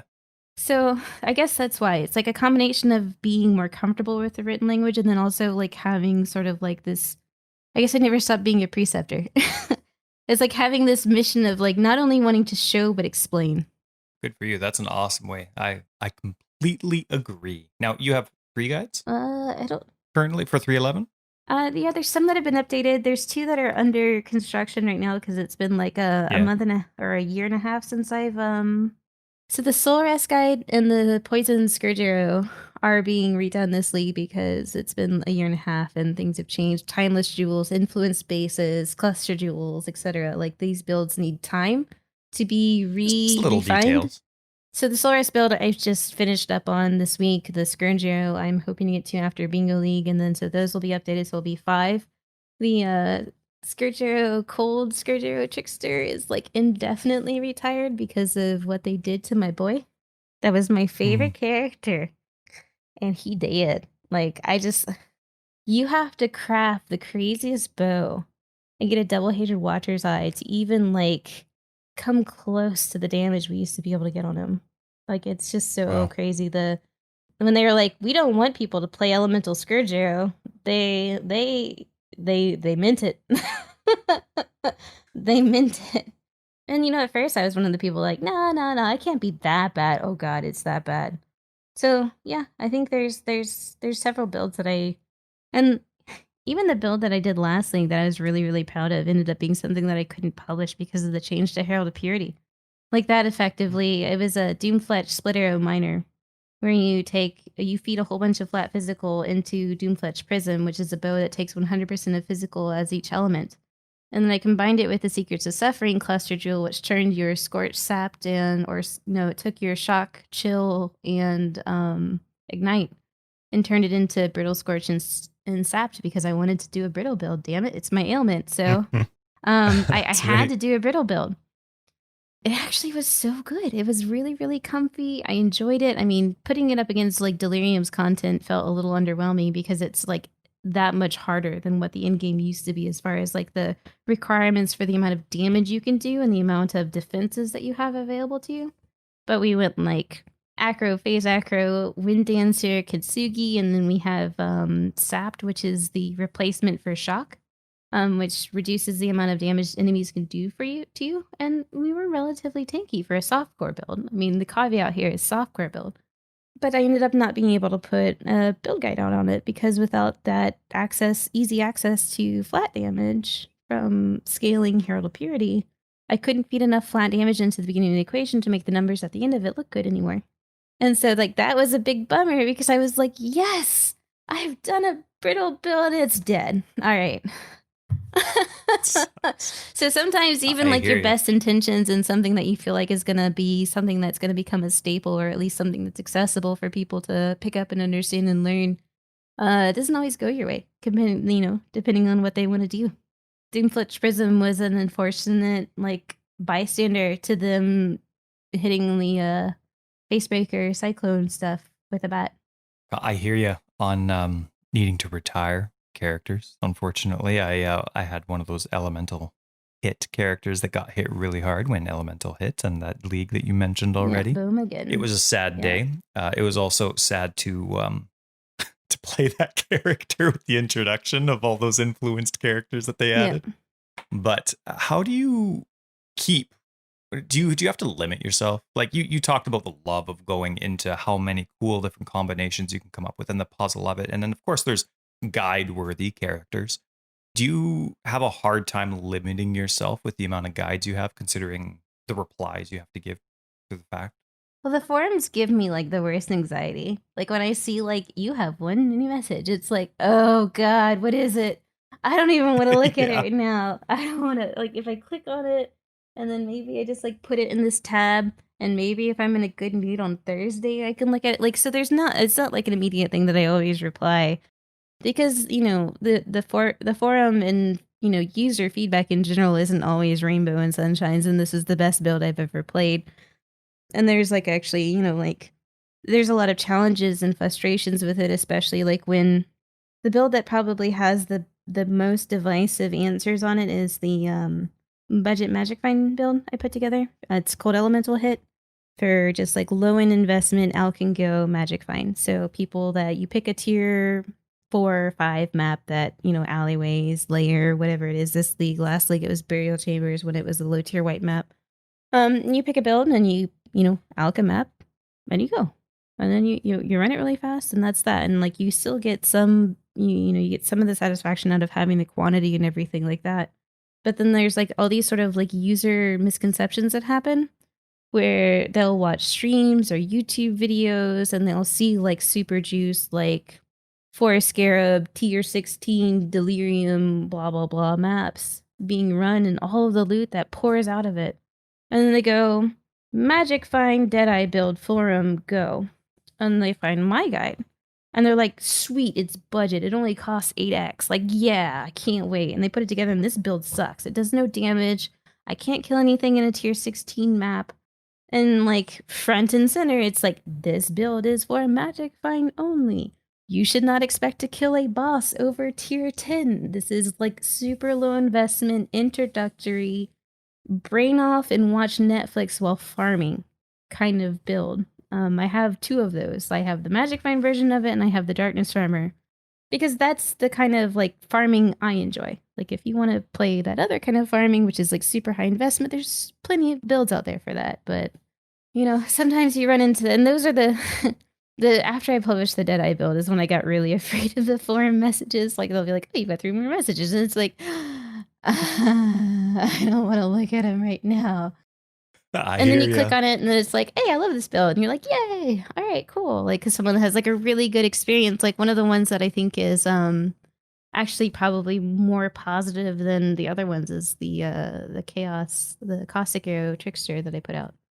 He is super, super tanky, and it's a guide that I spent a tremendous amount of time and detail on as far as explaining his defenses, the gear, how to craft the gear, how you start in a league, because you don't start a league CI unless you have, you can progress that quickly that you can just put ES gear together that quite Tyler fast. goes there at 15. 16.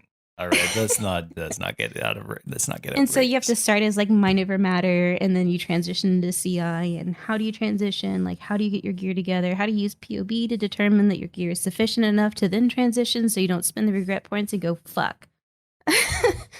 And so like I put a tremendous amount of effort into this guide, and it's been really, really successful because I get there's so many people that come to the stream. They're like, I'm trying your Caustic Arrow Trickster. I'm farming Cyrus for the first time.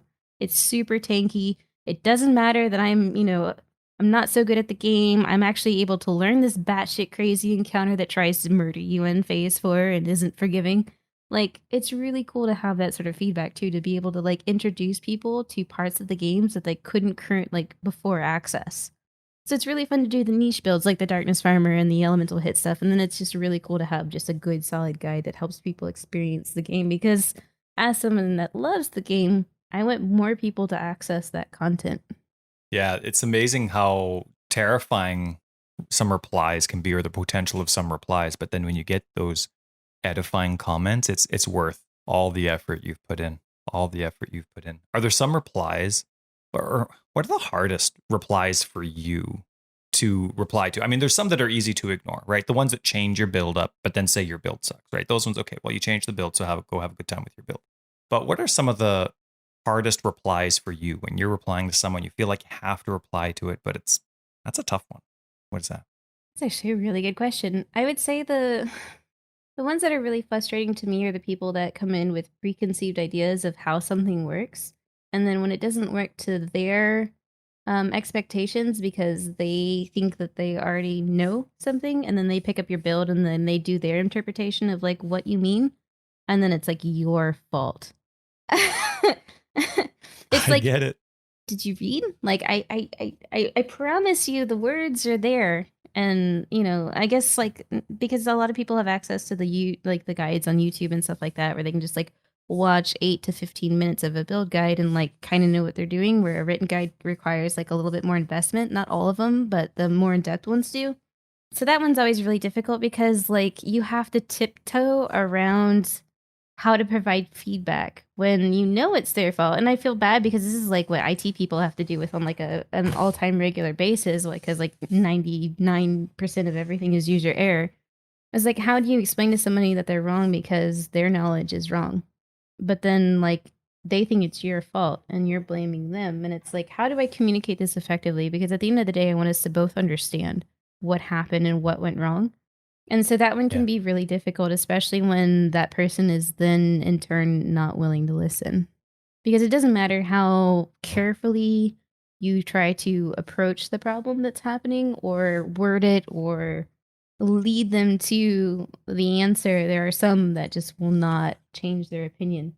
And those are the ones that are like the harshest to hear. Yeah.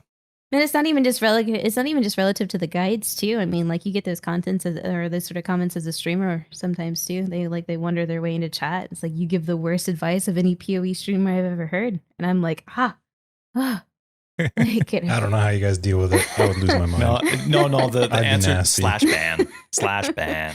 See, thanks for the input. Really appreciate it.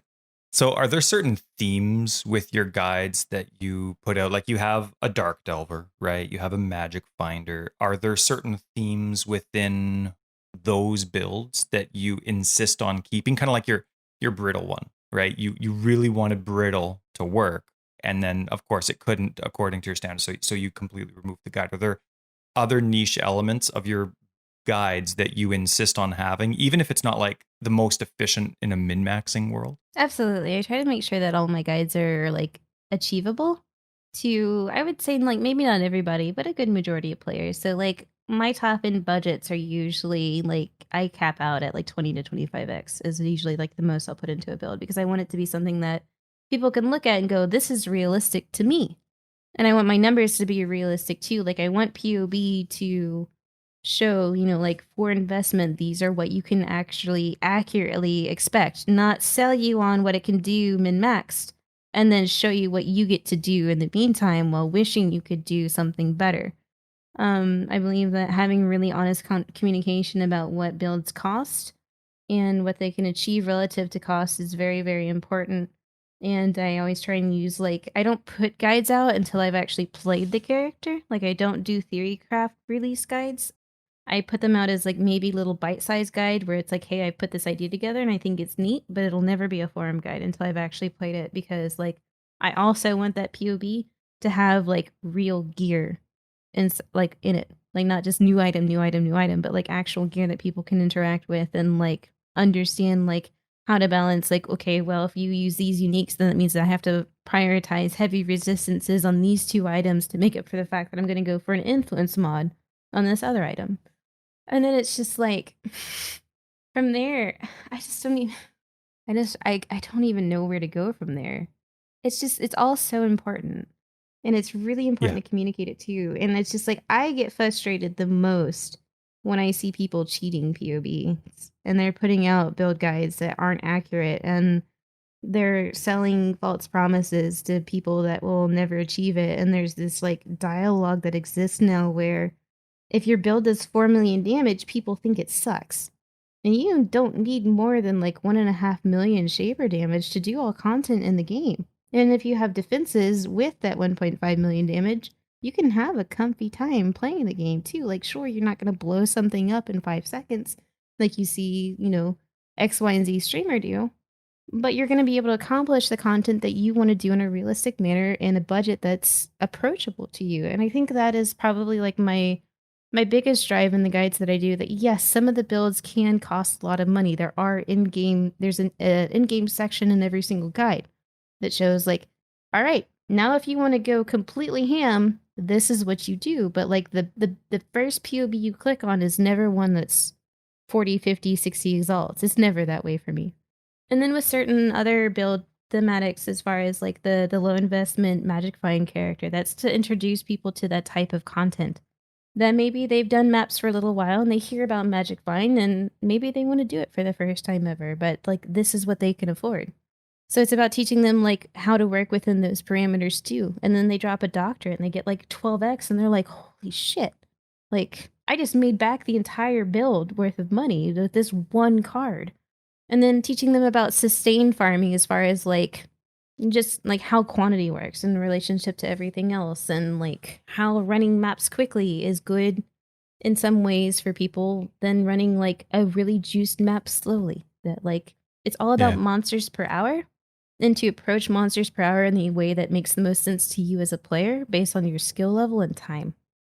And then the Darkness Farmer was, I don't know, I try to look out for the little guy. I want people to have access to currency generation that they might not normally have. And I want it to be something that's baseline or something that's easy to understand that anybody can just pick up and do. So like you have like the casual magic find that is like big reward, but low turnover. So like you only get the doctor card like once every 4 to 500, maybe 600, 800, 900 maps. And that can feel really bad during a dry spell. And then when you drop 2 of them, it's amazing. But, like some people like that rush. Other people are, I work 9 to 5. I get to play for an hour on Tuesdays and Thursdays when the kids are at soccer. And I get 4 hours in the afternoon on Sunday when everyone else is playing outside. And like, that's my me time. And it was really important to provide people that have a more casual play schedule the ability to access currency and create it consistently. And that's what Darkness Farmer is. That's what that solves. It's from the Delve League. It's been revamped so that it can survive in the current way that Delve is. But it's a very easy money in or time in, money out situation because you're selling the same like 3 things. You're selling resonators, you're selling whatever currency drops out of boxes you click, and you're selling fossils. So you're spending less time selling because you're trading everything in bulk, and then you're only selling certain products. And then what you're doing is completely brain off, and it's approachable at any time because it's going to be consistent over an average where a doctor card won't be. I like your style going into how you write guides, why you write guides, and I wish more guide writers had your honesty. I think that's a big issue when it comes to guides, like you said, with the impression that people come in with, they half read all the effort that you've put in. You've clearly communicated it, and they have for some reason a misconception as to what you're providing. I really like what you do, and I hope you're encouraged to continue it, because I think you're very valuable in this aspect of the community as And I well. want to get better at writing builds too. Now that I've been around for a little while and I've made the mistakes, and I dabble into hardcore once in a while to continue to push like my knowledge of the game, because that's like the ultimate, right? Like if you make a mistake, you're dead. You have to start over. And eventually it's something I want to transition to, but I'm not good enough at the game right now, I don't think, to play hardcore full time and be a build creator in a hardcore environment. Because that takes an entirely like extra layer of understanding about the game to be able to understand like how do you prevent all of those things that we kind of giggle about and go, ha, I got one shot. You know, like that's not, you know, if you're trying to do build development and you get one shot, you don't get to develop your build. That's it. That's right. So especially with the caustic arrow trickster, I was really trying to push defenses on that one, and I'm really trying to make guides now that are even more open than normal. I want them to be hardcore and softcore viable, and I want them to be approachable in an SSF environment. And so like I've created a new standard for myself, which is I'll probably be putting less builds out overall, but the ones that I will be putting out will be sound. And that's like kind of where I think evolutionary speaking, like that's where I'm going next as a build creator. For you, good for you. Soul Self-Found's like a whole new animal when it comes to guide writing. So good for you. I think that one's probably going to reach as many people as possible in any world. You know what I mean? You could be looking for a build and not care about Solo Self-Found, and your build's still viable. You know what I mean? Yeah. And then you're also reaching the Solo Self-Found community as well. I've seen with, well, what do you think about this before I ask my filter question? Because I always got to sneak in a filter question here. When it comes to guides and guide writing, do you think that the offense, I mean, it's nice to have the tankiness, and unless you're going hardcore, the defense is obviously extremely valuable, but do you think the game is achievable going defense first? I think it comes down to your personal temperament as a player and what you expect to get out of PoE. Just like there's a diverse amount of classes and diversity in the way damage is dealt in MMOs even, you know, like you have your warlocks that do damage over time, you've got hunters that do damage by proxy, you've got warriors that do big mortal strikes for tons of damage. Like the way you deal damage and the way your character can react to its environment, I think is a temperament thing more than anything else. Like, you know what you like as a player. If you want to be big tanky man and smash monster, and you don't care that it takes you 15 minutes to kill Minotaur because you don't die, that's acceptable to you because that's what your temperament is. And then there's some people that like they try like a chaos dot build for the first time and they go yuck because their personal temperament is, I want big crit explosions, and if my Herald of Ice doesn't actually chain like 5 screens away from me, like I am not satisfied as a person. And if I don't move at 260% movement speed, it's too slow. So I think I don't think it's really up to a build creator necessarily to like cater to the individual temperaments of players, but just to provide a consistent product for the people that do enjoy that particular type of build. Now, this is on subject, but is your favorite color teal? It's just branding, you know. I was actually like, there was a number of colors that we picked out when Nova and I were working on my graphics together, because like in all things, that when I decided to start streaming, I decided that I wanted to be serious from day one, that I wanted to show people like this is what I'm about and this is my impression. So it's really important to me that I was branded up, like I had my brand ready, so to speak, and I had my banners ready and everything was like done. And so we were going back and forth on the color, and that's what we ended up settling on. And I don't know, like everyone has their little personality quirks. Like some people like to match their shoes to their handbags or their belt to their shoes, and I just like to match my filter to my stream. You gotta have that thing, right? I'm a filter freak, and so I like that detail. And I think your color combinations and your filters are awesome. They look as good as somebody that matches their shoes and their purse. That's one of the things too, is like there's actually hidden depth to the filter too. Both of my brother and my father are colorblind. So the patterns of the colors themselves, even though there's like 3 or 4 of them total in the entire guide, the way the patterns of colors show up indicate what an item is. So black border with a white text is always going to be unique. A white or in a black border or the other way around is going to be a rare. Even though they're using the same like 4 colors, which is going to be like a black, a gray, white, and the teal. like the different combinations, and then the tiers are consistent too. So like a really good item, whether it's an Exiled, a Doctor card, a certain Scarab or something, when you drop it onto the map, you know that a tier 1 drop is a tier 1 drop because it's always colored the same way. So That's a cool yeah, layout. I don't know, like because filters, because people can get really crazy with colors on filters, and so like I think the monochrome kind of like calms things down, and then there's the added aspect of where I try and be like, friendly towards, like, because that's the environment I grew up in, is like, like casually taking my dad by the corner of his elbow and being like, you need to go and change your shirt, like olive green and navy blue plants still go together, go change, like you can't see it, because he's colorblind, and like both my brothers are too. So it's just something I grew up around. So it wasn't even like it's just something I did. Like it wasn't like a mission. That's It wasn't awesome. something I took upon myself. It's not like I like created this, like, I'm going to make the first colorblind friendly filter. It's just, That's I sweet. just, it's just, I didn't even think about it. I was just like, this is what I'm going to do because there's people out in the world just like them. So why not? So we can guide people that are colorblind to your filters. Are they made for everyone, or are they guide specific? Or Yeah. Like, so if you put in the PoE profile or whatever, Mhm. I don't know how you access it, but it's through Filterblade. And so like you can go from my PoE account, I think, and get them, and they're available in the Discord too. But it's if you want to Sweet. stop by the Discord. Have you ever wanted to change your color, but it'd be way too much friggin' work? No, I actually like it. I mean, it's not my favorite color in the world, but it's a very tolerable color. It's not too harsh. One of our listeners, TJ Dodson, messaged us just letting us know that he loves your Infinite Delver build, and he wanted to know if you have any other niche builds that you're working on. Not to that level of like customization to a certain like mechanic in the game, because that one actually completely happened by accident. The Delve build came out of watching a YouTube video that somebody linked to me, like, because I was playing a miner at the time, because I was trying to get into mines and learn about mines. And I was like, man, saboteurs are so fucking squishy. Like, there's no life on the shadow side of the tree. And like, I just die all the fucking time. Like, what is, classic miner problems, right? That they're glass cannons, typically speaking, especially when you go to the glacial cascade route before you go low life, or you have like 4K life and do like millions of damage. But if something sneezes on you, you're dead. And someone was like, have you seen Akane's ball lightning mines? And I was like, no. And that's where I learned about the interaction with Agnostic, which used to be on the Templar Timeless Jewel, and Indigon, which is a helmet that takes all of your mana recovery and turns it into life recovery. So you have these like two really powerful synergistic things that basically, as long as you can pump enough mana recovery into your build, you don't die.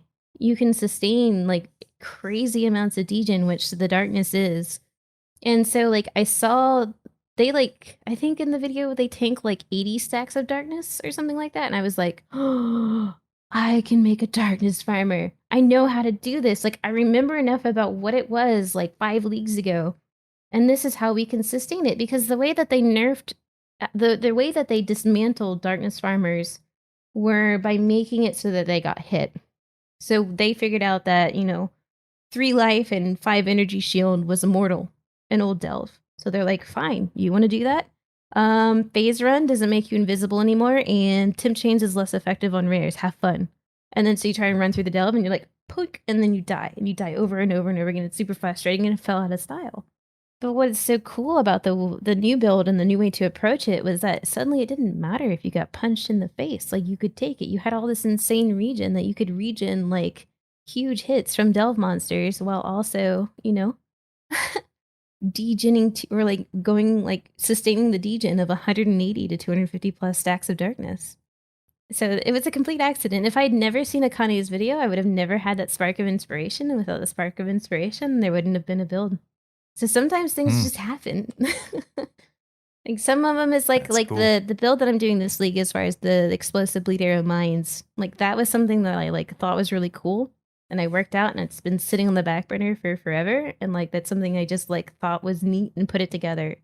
So there's definitely ones that you manufacture from yourself, and then there's other ones that come from like outside influences. Have you thought about the direction your guides could possibly take with PoE 2? I don't know what to expect, to be honest. There's going to be like so many different access to things that we have never been able to do. One of the most like prevalent issues that PoE 2 is going to solve for like one demographic of build that I play, which is minion builds, is socket starvation. Most minion Mhm. builds are very, very socket dependent to the fact that they usually have 2 one-set rings and multiple, like, awakened craft or crafted items that will contain multiple links themselves, so, like, the pseudo 6, 7 link helmets for specters and all that other kinda stuff, like, those exist because that's a big problem for summoners in general, and, with PoE having multiple skill gems and all skill gems being linked, like, you're gonna be able to have utility specters that don't die in the middle of a shaper fight because you can 6-link them, and you're gonna have access to all these sorts of crazy auras, and you'll be able to, like, have totems that cast a curse and then debuff for you at the same time, like, there's, like, so many things, like quality of life that are coming, and it's so hard to anticipate how that's gonna change guides, but I have a feeling that what we're gonna get out of all of this is a lot of access to utility that just we haven't seen before. So I have a question regarding leagues, and if there's any mechanics that if you could, you would take out. I hate tormented spirits. Really? I hate Really? the Why? ghosts. They're so frustrating. They're like loot goblins, but 10 times worse. Like, I understand during their actual league that they were cool because you'd gather up a whole bunch of mobs and then you'd run them through them and then it'd explode in quantity and it would be awesome, right? But now they're just these really frustrating things that, like for the most part, you either one shot, don't even notice that they're there unless it's a martyr ghost, which will explode on you and die instantly. And it's like, oh man, I was like 98% of the way through 97. That took me like I'm gonna have to go do 50 maps to get that. No, I'm just kidding. Not really. It's not that bad. But like, Oh, it takes me a it's year. just like a really, I don't know. It's a really frustrating mechanic with not a lot of rewards. And even though they try to tie in sextons, that like if you have possessed monsters, like they'll drop scarabs, and it's like, nah, not buying it. I am not so easily swayed. These need to go. I'm actually really excited about the concept of league culling. The fact that they're going to try and start phasing out certain aspects of the game, I think that's healthy for a game overall because Mhm. it also opens up the opportunity to revisit that league, but better. And I think that's really needed for the long term like survivability of PoE. Like essence is great. I love essence crafting. It's something that like, especially in the presence of delve fossils, kind of got pushed away because it was just something that you collected. You click the monster, you kill the monster, you pick up the things, and you make pretty rainbows in your stash tabs. And then that's it, right? They go to standard and die, and maybe you have like 50 deafening essences in standard, but like who the F cares, right? But like targeted crafting was really cool. That was the first, reforged with a guaranteed physical that we ever had, as far as the way that it exists now in Harvest. Where you're like, I need cold resist on these boots. Let me just go buy some hatred essences and spam these until I get, a decent life roll, cold resist on boots, and maybe some move speed. And so, like, there's like, by taking away certain old systems, we have the opportunity to reintroduce them and refine them and learn from the mistakes of previous leagues to carry them forward. Because I feel like in some ways, like Legion was successful in certain ways because they learned what worked and what didn't work from Breach. And they carried some of those design philosophies forward. And I think that like each iteration, I don't think PoE necessarily has to always introduce leagues that bring new content or have to have a new idea. I definitely don't admonish them for doing some of this like exploration that they've done recently as far as like delving into different mechanics because games grow when they assimilate things that work from other games into their own. They get better when they take good things from other games. And sometimes they don't work because an action RPG at the end of the day is I want to kill many monsters and Blight feels bad. The only time Blight felt good was Delirium because they made stopping worth it. Because it would multiply the amount of Delirium rewards you got by that much and all that other kind of stuff. So there's like tweaks that need to happen to these systems, but it's like the overall exploration is not bad. And I wish that they were more critical of the content that they actually do let into standard. Like I honestly wish the 10% thing would go away. Oh, I hope that's quoted somewhere and put on a plaque in their office. So I think that the 10% implementation is like okay for certain things, like things that naturally have a mechanic that you would stumble upon. But for other times it just doesn't work. Like some of the master missions being as like less prevalent as they are, or you have all of these sort of like 10% things like all add up. And I don't know, I'd rather like see more cohesive integrations into the core game than just make it like take the league, cut out some details and then like put it in at 10%. Like I kind of want to see them, especially in leagues like Metamorph. Metamorph was an unfinished league. There was an entire extra layer to Metamorph that never got shown. Or at least the way that Metamorph is tends to lean in that direction. Like, why does the lab exist? I mean, the Metamorphs are crazy hard in maps because they're affected by map mods, and then they have their own rare monster mods and everything else that affects them. But then you take those pieces and parts and you bring them to the lab, and it's just this wimpy little boss fight with like no rewards. And then there's like this extra bar and this whole setting, and it's like, all right, well, what is that for?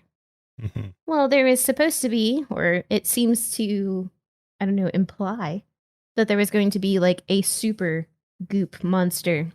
That you're going to take the parts, the organs from the maps, make other organs, and then assemble like the biggest bad monster that was going to be super scary, but they just never got around to it. Like if how we interact with Metamorph was its design core, the lab wouldn't exist. Like organs shouldn't exist. They're redundant. Like the most like the rewards that you get and everything else are great, and then like who actually takes the organs to the lab and does the Metamorph monsters? Like maybe you do it on a Tuesday because there's nothing else to do, but for the most part you don't prioritize it.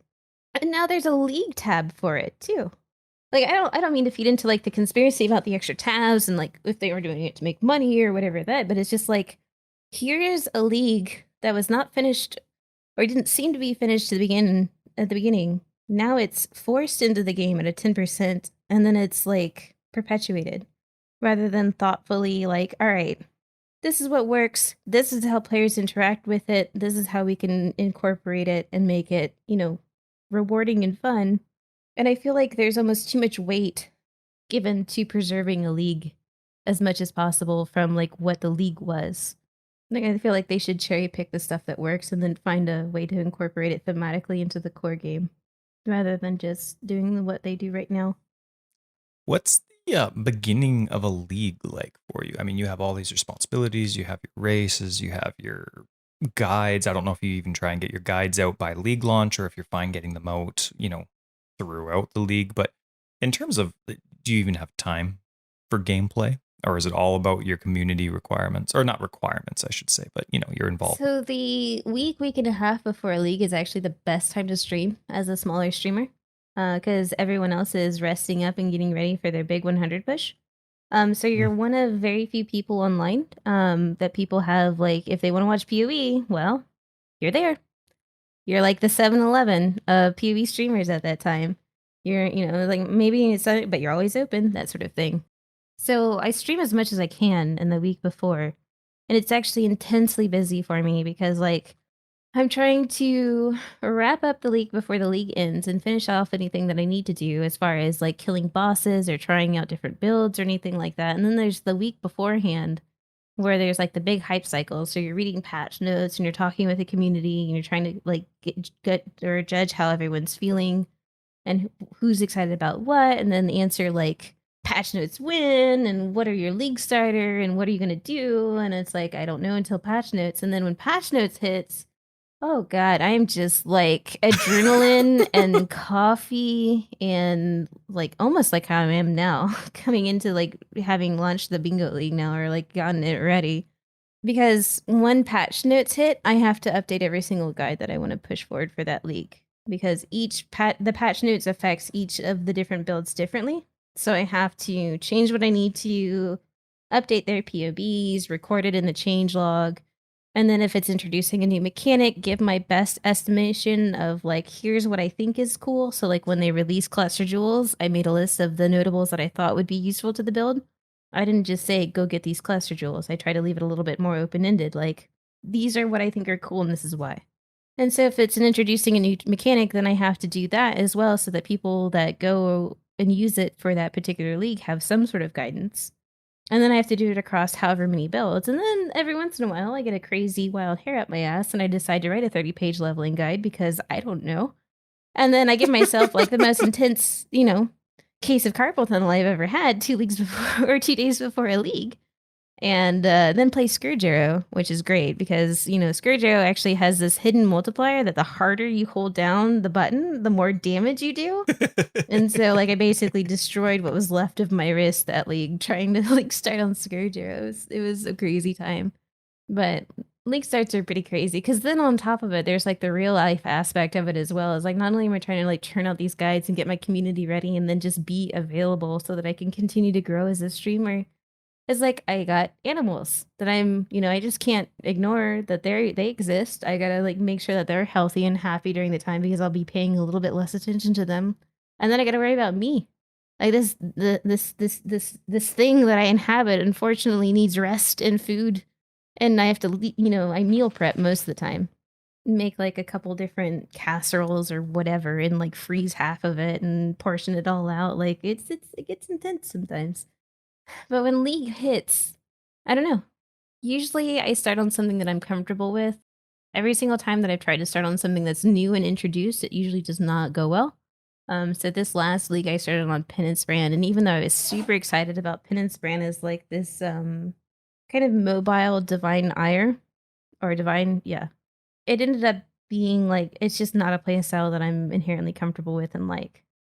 Like I like bow and I like minion builds. I'm a very simple lady. I see bow, I see minions, I'm on board. And so it was like such a radical departure from like what I was comfortable with. That even though I can put together a competent Penance Brand guide, and it did exactly what I needed it to do, which is to get me to tier 16 maps and kill guardians. It's still just like the entire process felt bad. And then I played the minor build and I was like, yes, this feels so good again. I'm home.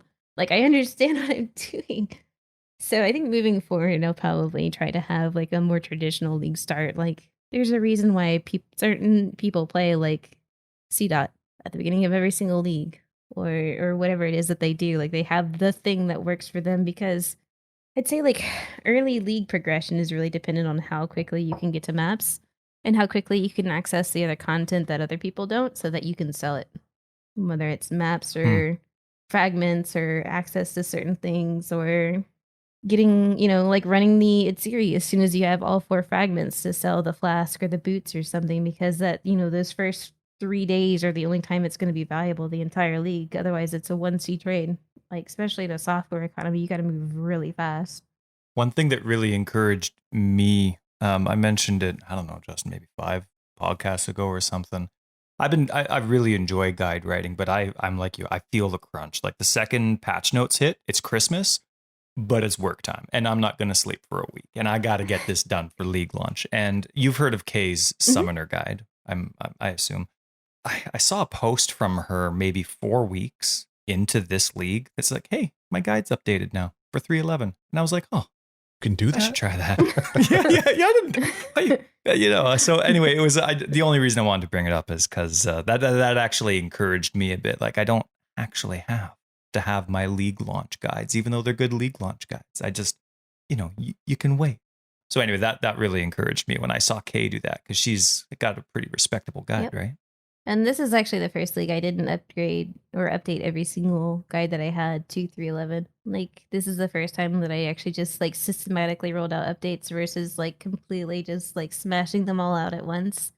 I prioritized them accordingly. So the ones that I knew that were going to be really strong league starters, I made sure that they were updated. And then the ones that, like, are not league starters, like the Delve build, like, no one's going to have an indie gun and go deep delving in day 1. So there was not a priority there to make sure that that one was 3.11 ready.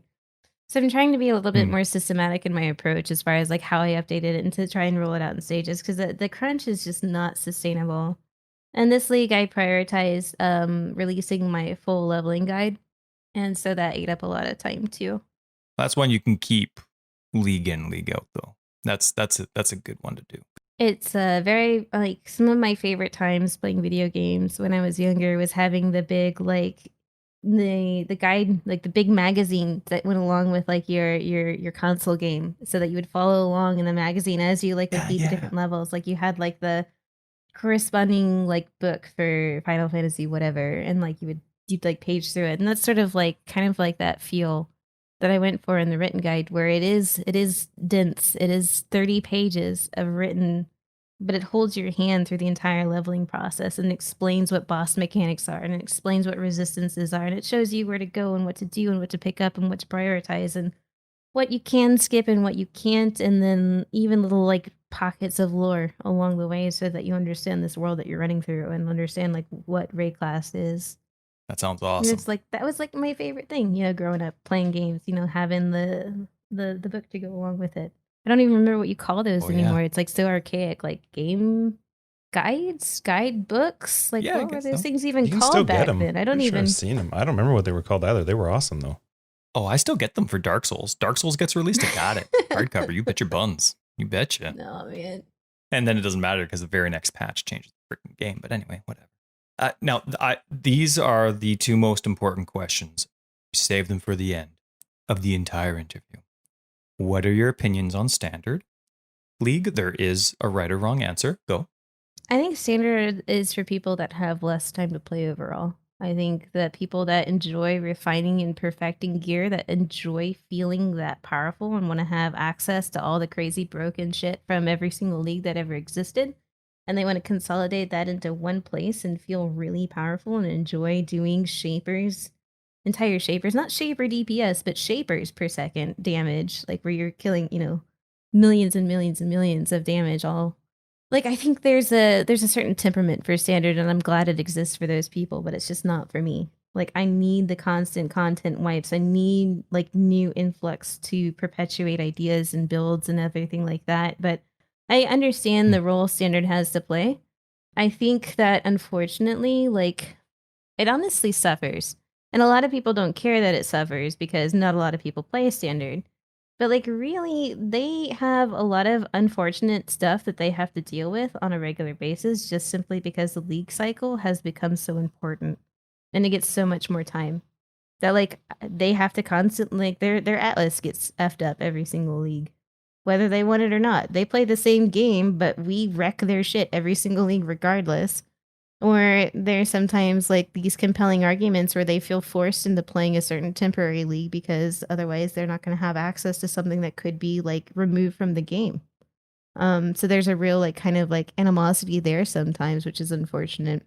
And then the implementations of the league themselves are just not always like kind of going back to the like the metamorph argument, like there's sort of these like really weird implementations of certain league mechanics too that leave like a lot to be desired too. Like if this is all supposed to be beta testing for like a core game, that idea of a cohesive core game simply doesn't exist. It's just a dumpster where everything goes to die. And then there's some people that kind of cherry pick everything and try and do the best of what they can there. And then the people that want to like create those really perfect, items have the economy and the ability to do that because of what's there for them to access. So like I don't admonish standard for existing. I would never play it. I've never once sorted any of my tabs ever. Don't do it. Oh, that's the worst. If it even ever interested you, that's what would turn you off. You'd be nope, I'm out. Yeah, I don't know. It's okay to say it's garbage. It honestly is, and I feel bad. But I don't like, it's not my problem to It is fix. fantastic. So, I was going to shrug my shoulders. Like, That's there's people cool. that get a lot out of the standard, especially if they like, really perfecting a character, but can only play 2 hours, 1 or 2 days a week. And that's like how fast they progress. And that's the style and pacing of the game that they're comfortable with. But it's definitely not for a majority of the people that play it. And I know I'm glad it exists for the people that do. That's like, oh man, soapbox time again. I got to get it back out one last time. The shittiest thing that's happening right now with the PoE like culture or like the genre of PoE players that I absolutely hate. And I don't know what happened and I don't know what went wrong and I don't know if this is just a PoE problem or just like the sort of like degradation of temperament towards games over time. But the idea that people come into PoE with, and when they populate PoE with their own experiences and their own expectations and their own temperaments, it really bothers me when people are like, I am not getting this game. Like, there should be access to this game because this is how much I can play. Rather than inhabiting a game like PoE and coming into it and looking at the entire spectrum from the people that play standard because they can only play 30 minutes like 4 times a month, all the way to the people that can play 18 hours a day and go, holy shit, this is so cool that this game exists that can cater to those two ends of the extreme. And Yep. I fit somewhere in this, that like they have a game that has so much content in it that everyone, like all these different people of different player skill and time and everything like that, all get something out of it. And it's just really unfortunate that it becomes this like comparison constantly, that like they have that I don't have, or I have that they don't have. Like, I know full and well that I will never have access to any of the stuff that I even see on streams, because I just don't have, like, I don't have it in me as a player, in a person. I don't have the temperament to be that effective. Like, I like to, like, I'm like basically I like to stroll through the field and pick daisies kind of player. And I can never be that precise. And I know that about myself and I accept it. I'm not mad. And so, like, I just don't know. I don't know if that's something that's happened to gaming as a whole. Because, like, I disappeared into the WoW hole for like 14 years and I didn't really pay attention to what happened in other games and other gaming environments during that time. Like, my life was WoW and that was it. But it just really surprises me. In the last couple of like big blowups on Reddit, I just find myself kind of pushing farther and farther away from the community because, like, why? Yeah. Like, it's so cool. It's so inherently cool that there's a game that exists that has this sort of scale to it.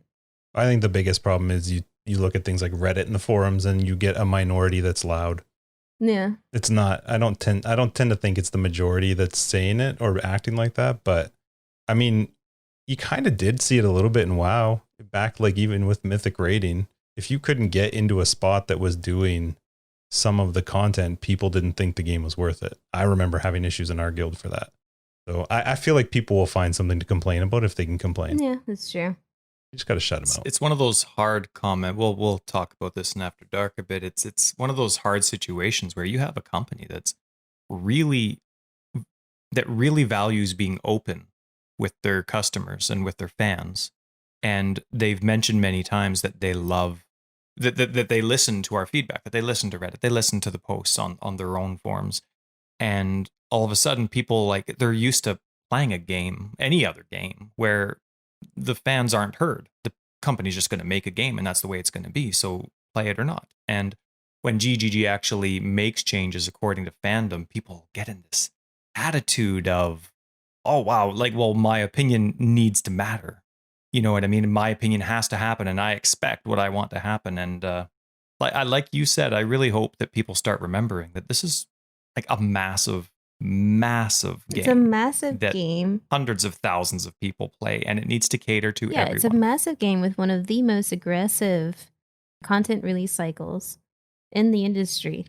In the, you know, in a genre that they are basically founders now, because there's no active RPGs that have action RPGs that have this type of content being developed on the regular. Like, maybe we get Diablo 4, or maybe there's Torchlight 3, or these sorts of things, but these don't have the longevity that PoE has. I mean, like, D3 seasons, what a joke. I stopped after 8 because it got stale as shit. And I'm not defending, because they've made several missteps along the way. There's been different ways that they've handled different leagues or communications and everything like that. It doesn't excuse the problems that have come up, but it's just really important, and I don't feel like enough people maintain that perspective to kind of, one, they're all people. And the shitty things that you say on the forums, absolutely. They might not say anything, they may not reply, but there are so many different employees that go through the forums and see that shit, and my heart breaks for them. 100%. Because it's hard enough to, like, get a feedback on my forum guide where someone's like, your build sucks. I couldn't imagine to have the passion and, like, the drive and put in the hours that is necessary for game development just to deal with those types of shitty opinions from very selfish people. That's got to be so hard and difficult to deal with. Feel sorry for the Cyrus creator. Now, do you agree with me that PC is dead and console is the future of Path of Exile? I think console has a certain market. Oh, you are way too nice. I think console, like, action RPGs are really fun. I feel like the corresponding depth of PoE is something that's going to turn off a lot of console players, because console players are inherently people that want to sit on their couch and have fun for a few hours. And a game like PoE isn't necessarily catered to someone with that sort of mentality and temperament. Like, there's going to be people that go really fucking hard at, at the console games and ladder and do very well and have like good items and all that other kind of stuff. But there's going to be less onboarding, I think, long term of players on console than there will be on PC. Because I feel like PC gamers kind of like inherently know what they're getting into, because they've played a lot of like super in-depth games, where console games have statistically almost always been about experiences, cultivating certain experiences within like 20 to 60, maybe sometimes 80 to 120 hour brands, and then you go buy the next $60 game. So something with like Path of Exile's longevity is kind of weird in the console scene. I don't think it's necessarily unwanted. I think there's plenty of people that are hungry for it, but it's traditionally being presented to an audience that doesn't really know what to do with a game like that.